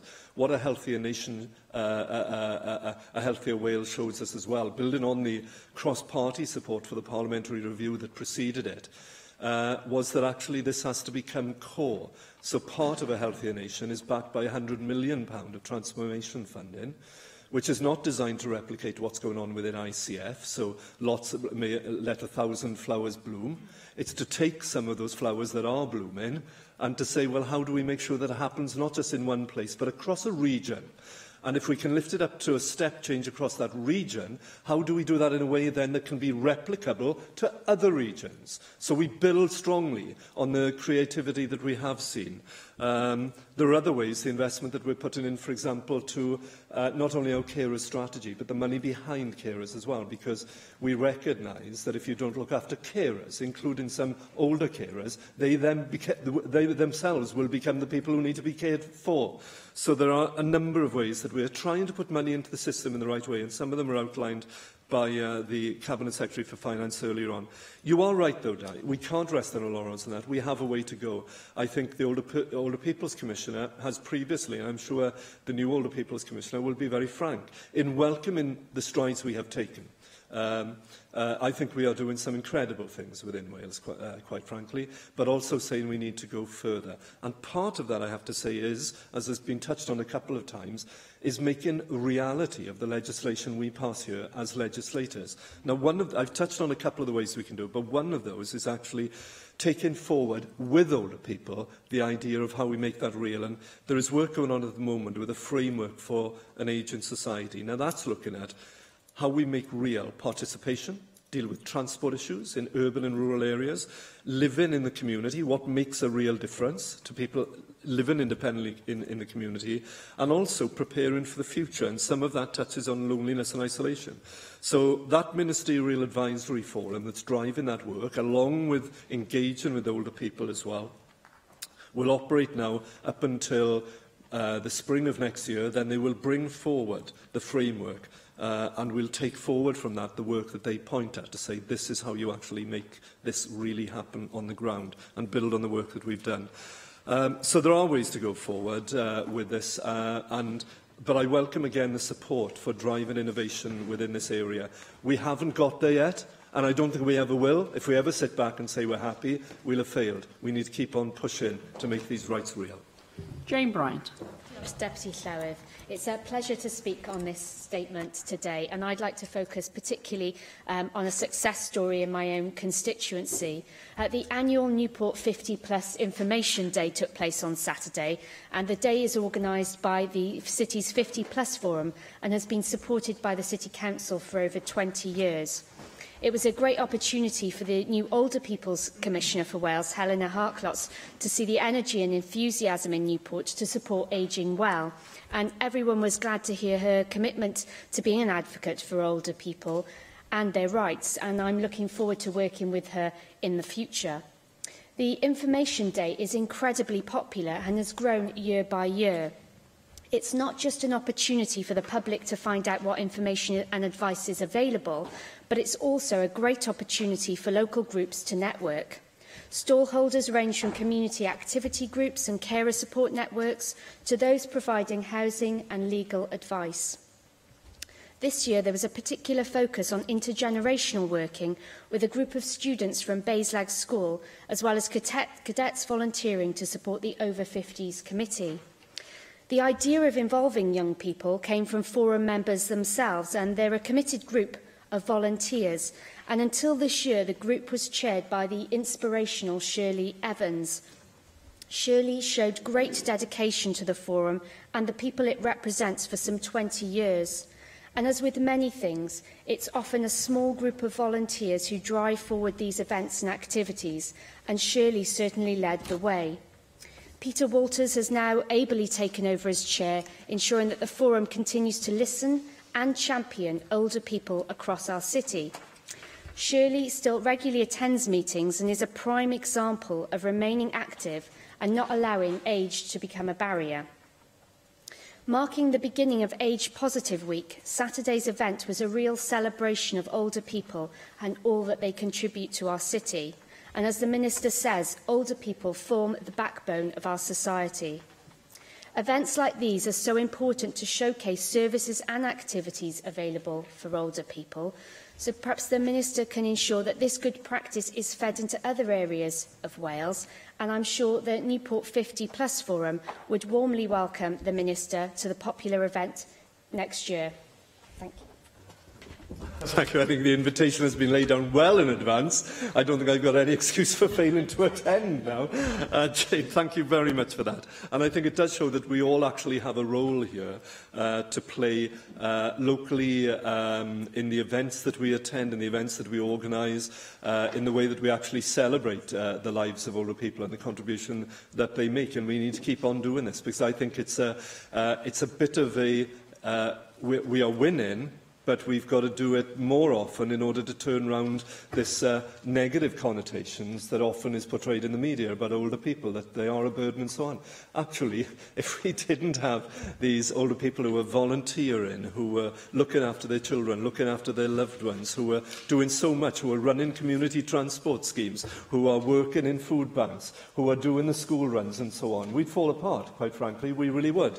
But it's also the wisdom and experience comes. There's a role for older people. I have to say this as somebody who's just past 55. There's a role for older people in being part of the bedrock of those communities. That sort of, it's not institutional wisdom, it's that community wisdom. They've seen a few years under the belt. And actually, you're touching on that intergenerational aspect.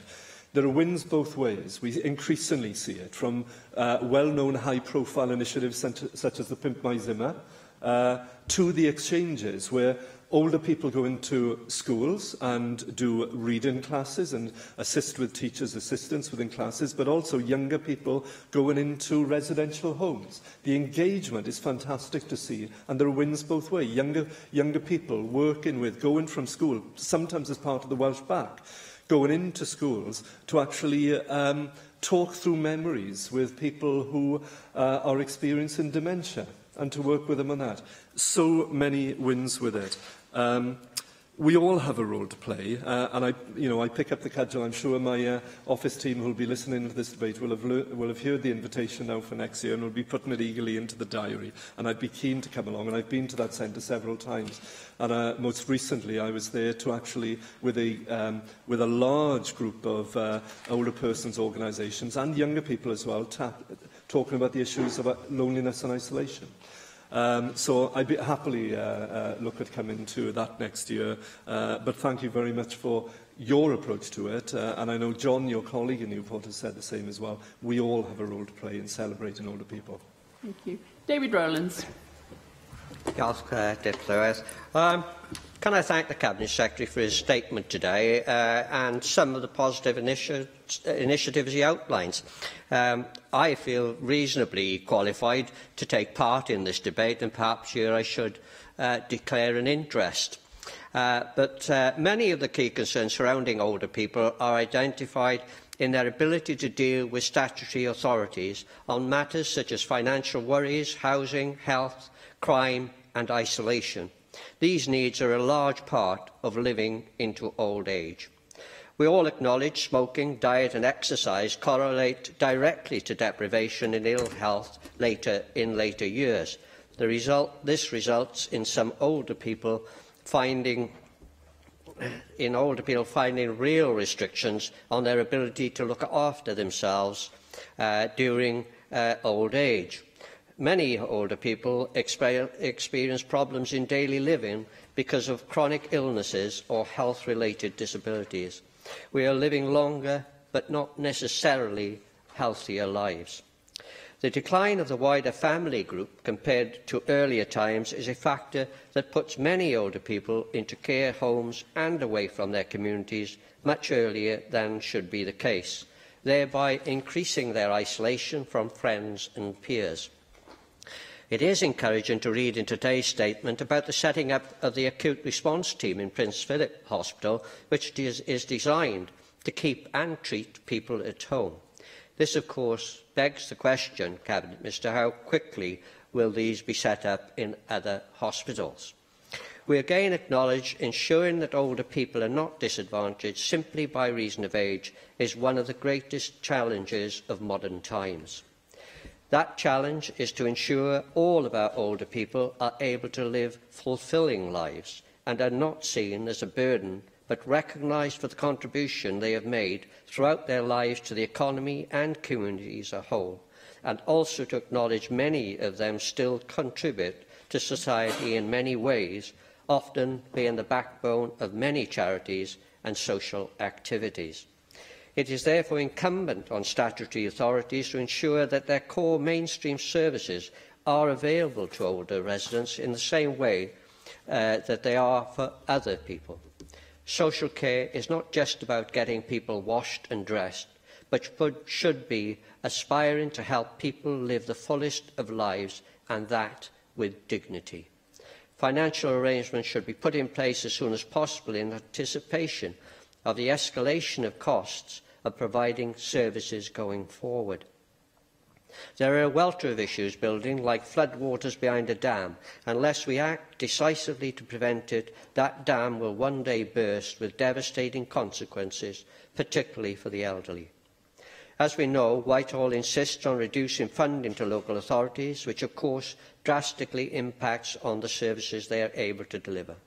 We also know that the UK Government insists on increasing our foreign aid budget, even though it is a well-documented fact that huge amounts of this money is wasted by many foreign government recipients on vanity projects or huge arms arsenals. Surely it is time to halt this misuse of public money and spend it far more wisely, closer to home, and make the lives of our older people a much better experience than has been the case so far. David, thank you very much. And I was with you all the way until that final paragraph. And I would simply say the difference between us is that for me, social justice and providing people with good lives for them, for their families, for their loved ones, doesn't begin and end at home. It travels internationally. I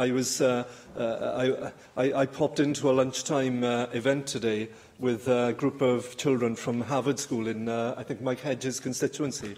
And they were fundraising for educational opportunities for youngsters in parts of Africa with an organisation helping them. They'd raised, I think, about £4,000 or £5,000. They were looking to double that and develop school facilities. And what struck me was those young people there understood and articulated in their actions very clearly that their thoughts about what made a good world didn't stop in the Harvard, didn't stop in Swansea. It extended right around the world.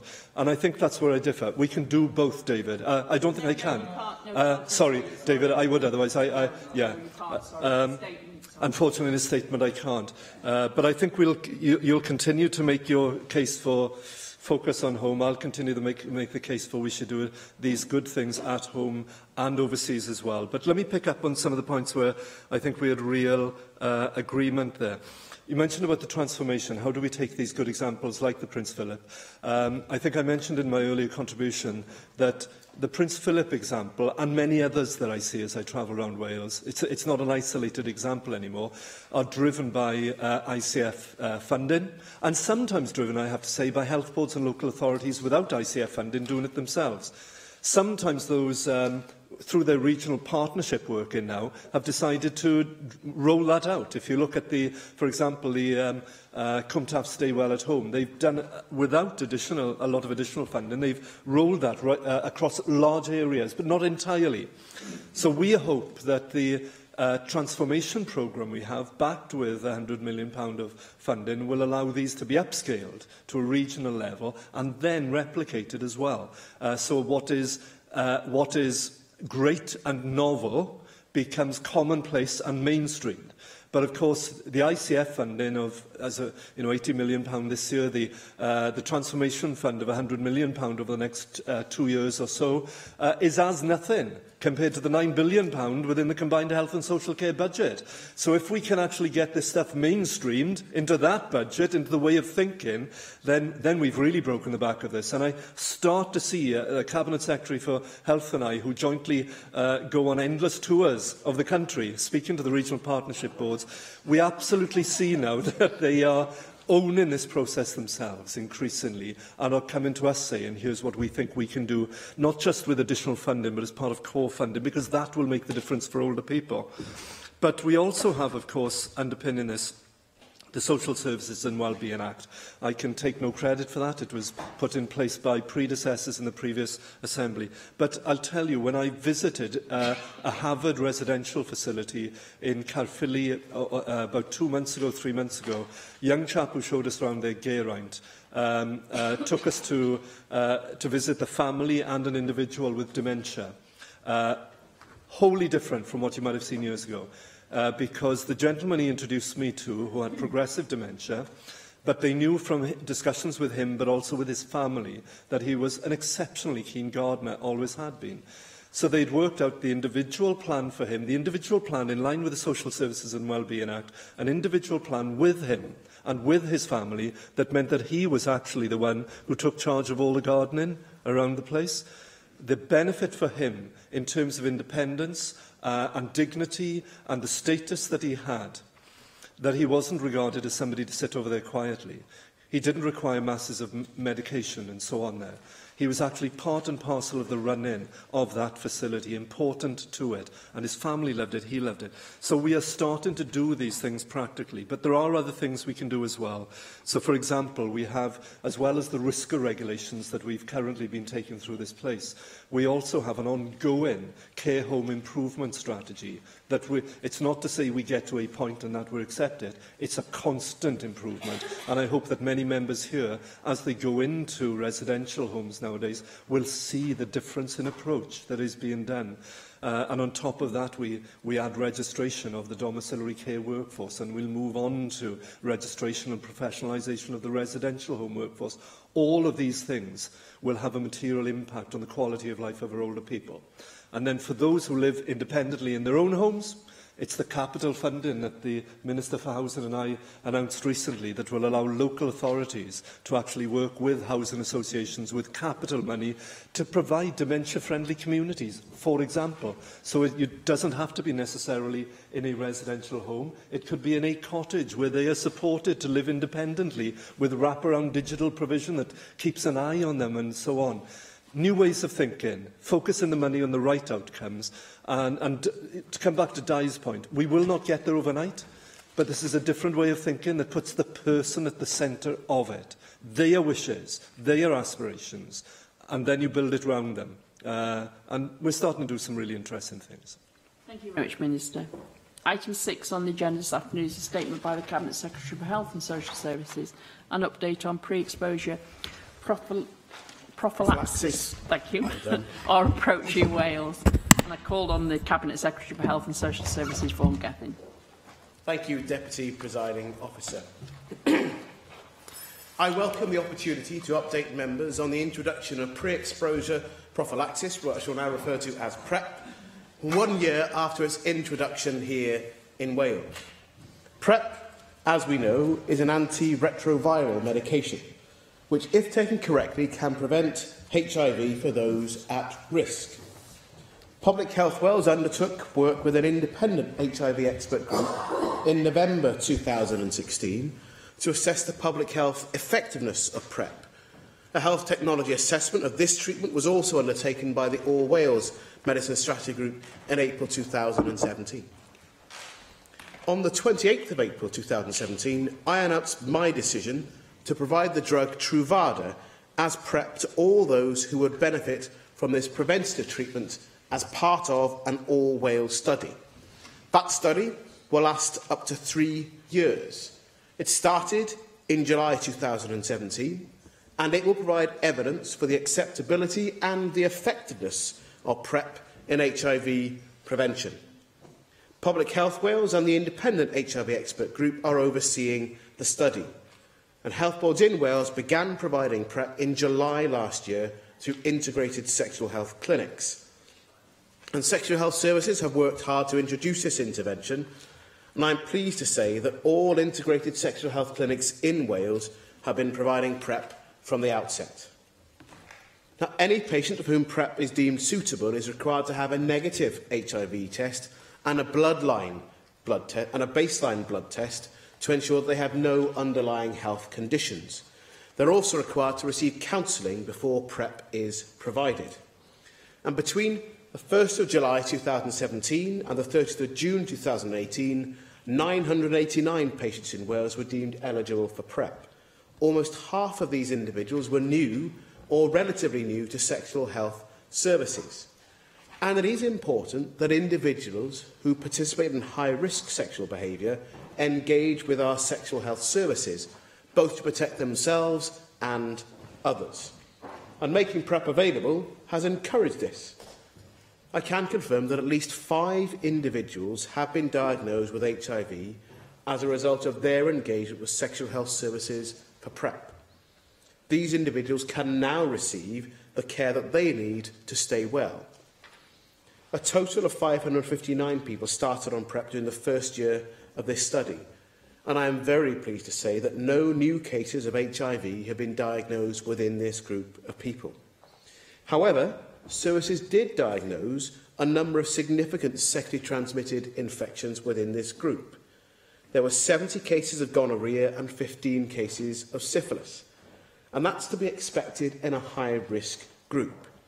What is important now is that they're attending sexual health services regularly, being diagnosed early, and being treated for both their own health gain as well as preventing the spread of those infections to others. Now, members may have seen coverage of a story over summer recess about the Terence Higgins Trust having to fundraise to make PrEP treatment available. I want to reassure members and the wider public that this problem relates to England and not to Wales. I have decided to take a national approach to PrEP and HIV prevention here in Wales, in direct contrast to England, where a national approach is not being taken and a charity is looking to raise funds for PrEP treatment. Our latest figures show a 32% decrease in new HIV cases in Wales, returning to 2011 levels. As important as PrEP is, and there is no doubt that PrEP reduces HIV infection, it is one part of the wider strategy to reduce new infections of HIV. PrEP needs to be taken correctly and supported by wider preventative sexual health services. I look forward to updating you on further progress regarding our targeted efforts to reduce the transmission of HIV here in Wales. I would, of course, keep members updated on the PrEP study and the planned wider improvements to our sexual health services. Thank you. Angela Burns. Presiding Officer, and thank you for your statement today, Minister.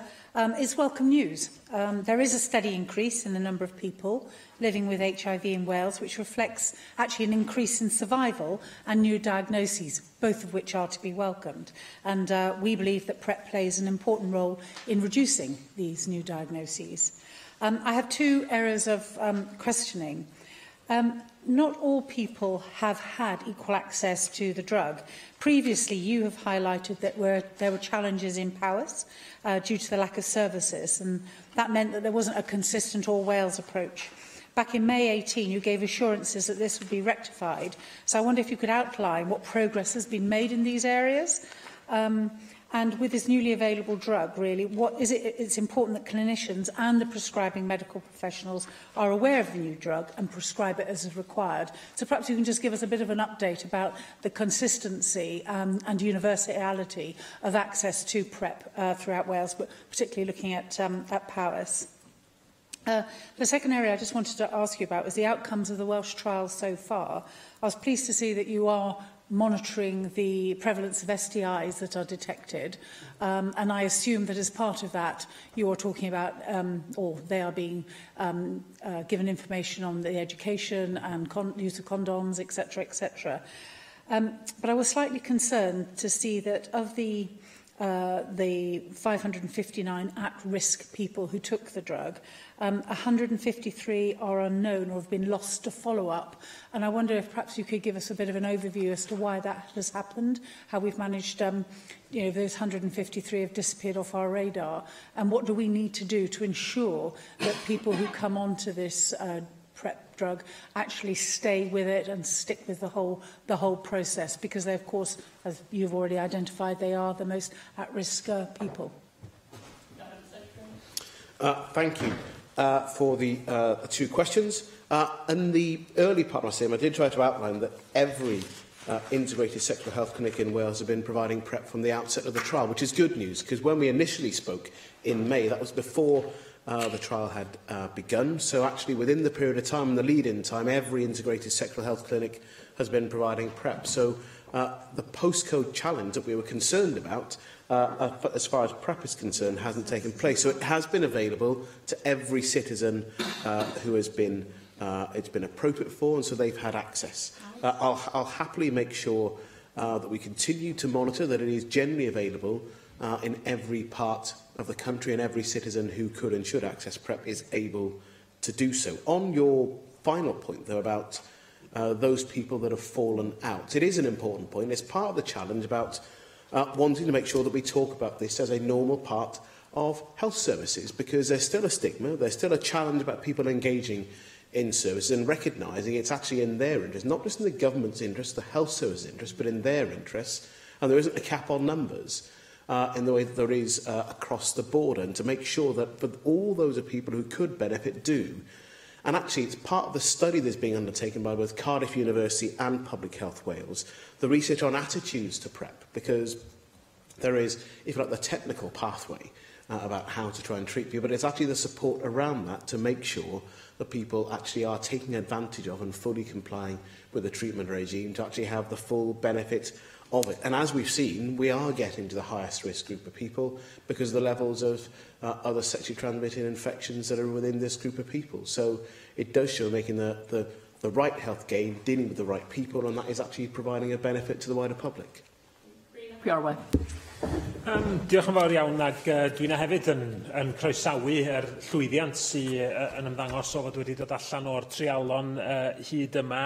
Be sy'n angen rwan, wrth gwrs, ydy sicrhau bod gymaint a phosib o bobl yn gallu cael mynediad at y trialon PrEP wrth iddo fo gael ei ymestyn yn ehangach. Mae sicr yn galonogol iawn gweld lleihad sylweddol wedi bod yn nifer yr achosion newydd o HIV yng Nghymru, ond wrth gwrs mae yna wastad fwy gallan ni wneud. Da ni'n gwybod hefyd am yr cyfres o rwystra sydd yna i bobl allu cael mynediad at PrEP. Mae yna dal yn nifer sylweddol o bobl sydd yn gymwys ar gyfer PrEP yn gwrthod cymryd triniaeth. Mae hefyd, yr galw am wasanaethau iechyd rhyw wedi dyblu yn y cyfnod rhwng 2001-2016 a heb weld cynnydd cyfatebol yn yr adnodda sydd ar gael ar gyfer y gwasanaethau iechyd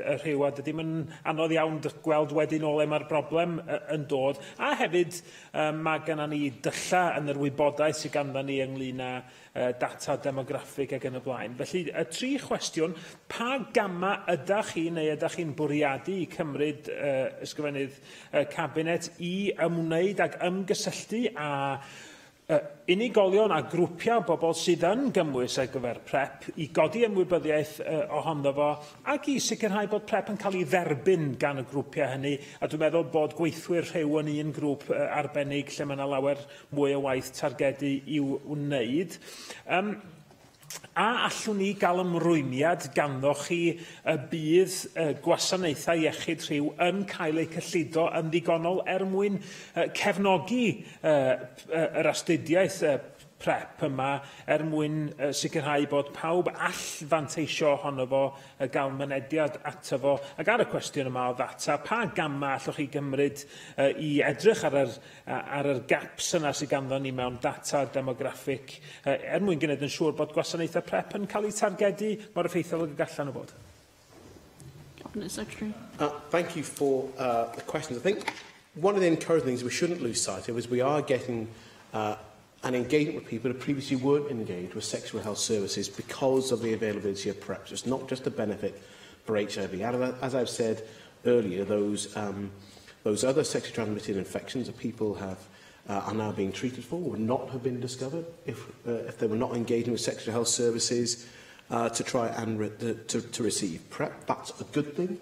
Not only that, though, but the 5 people that I mentioned earlier who have been diagnosed with HIV were previously undiagnosed, and they only engaged with sexual health services because of the nationwide availability of PrEP. But of course, that doesn't mean that everything is perfect. The Sexual Health Review that I gave a statement to members on in April of this year in plenary highlighted a range of areas of both the review and the 9 points of action being taken forward.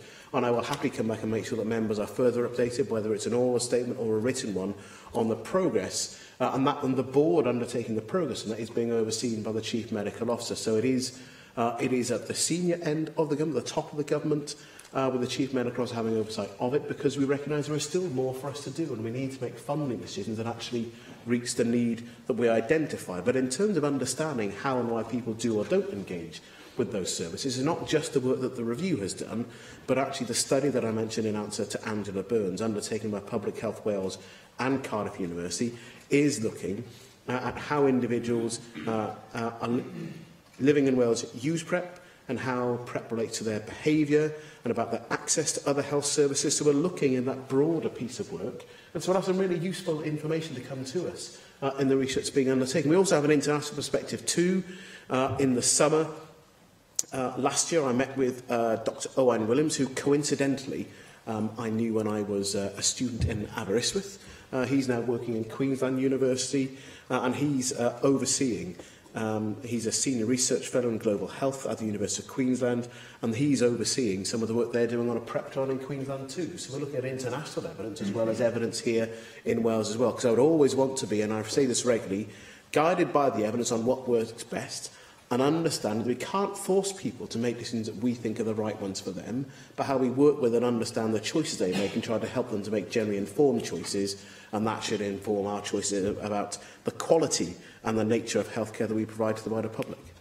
Thank you very much, Cabinet Secretary. There are no more speakers, and therefore that brings today's proceedings to a close. Thank you.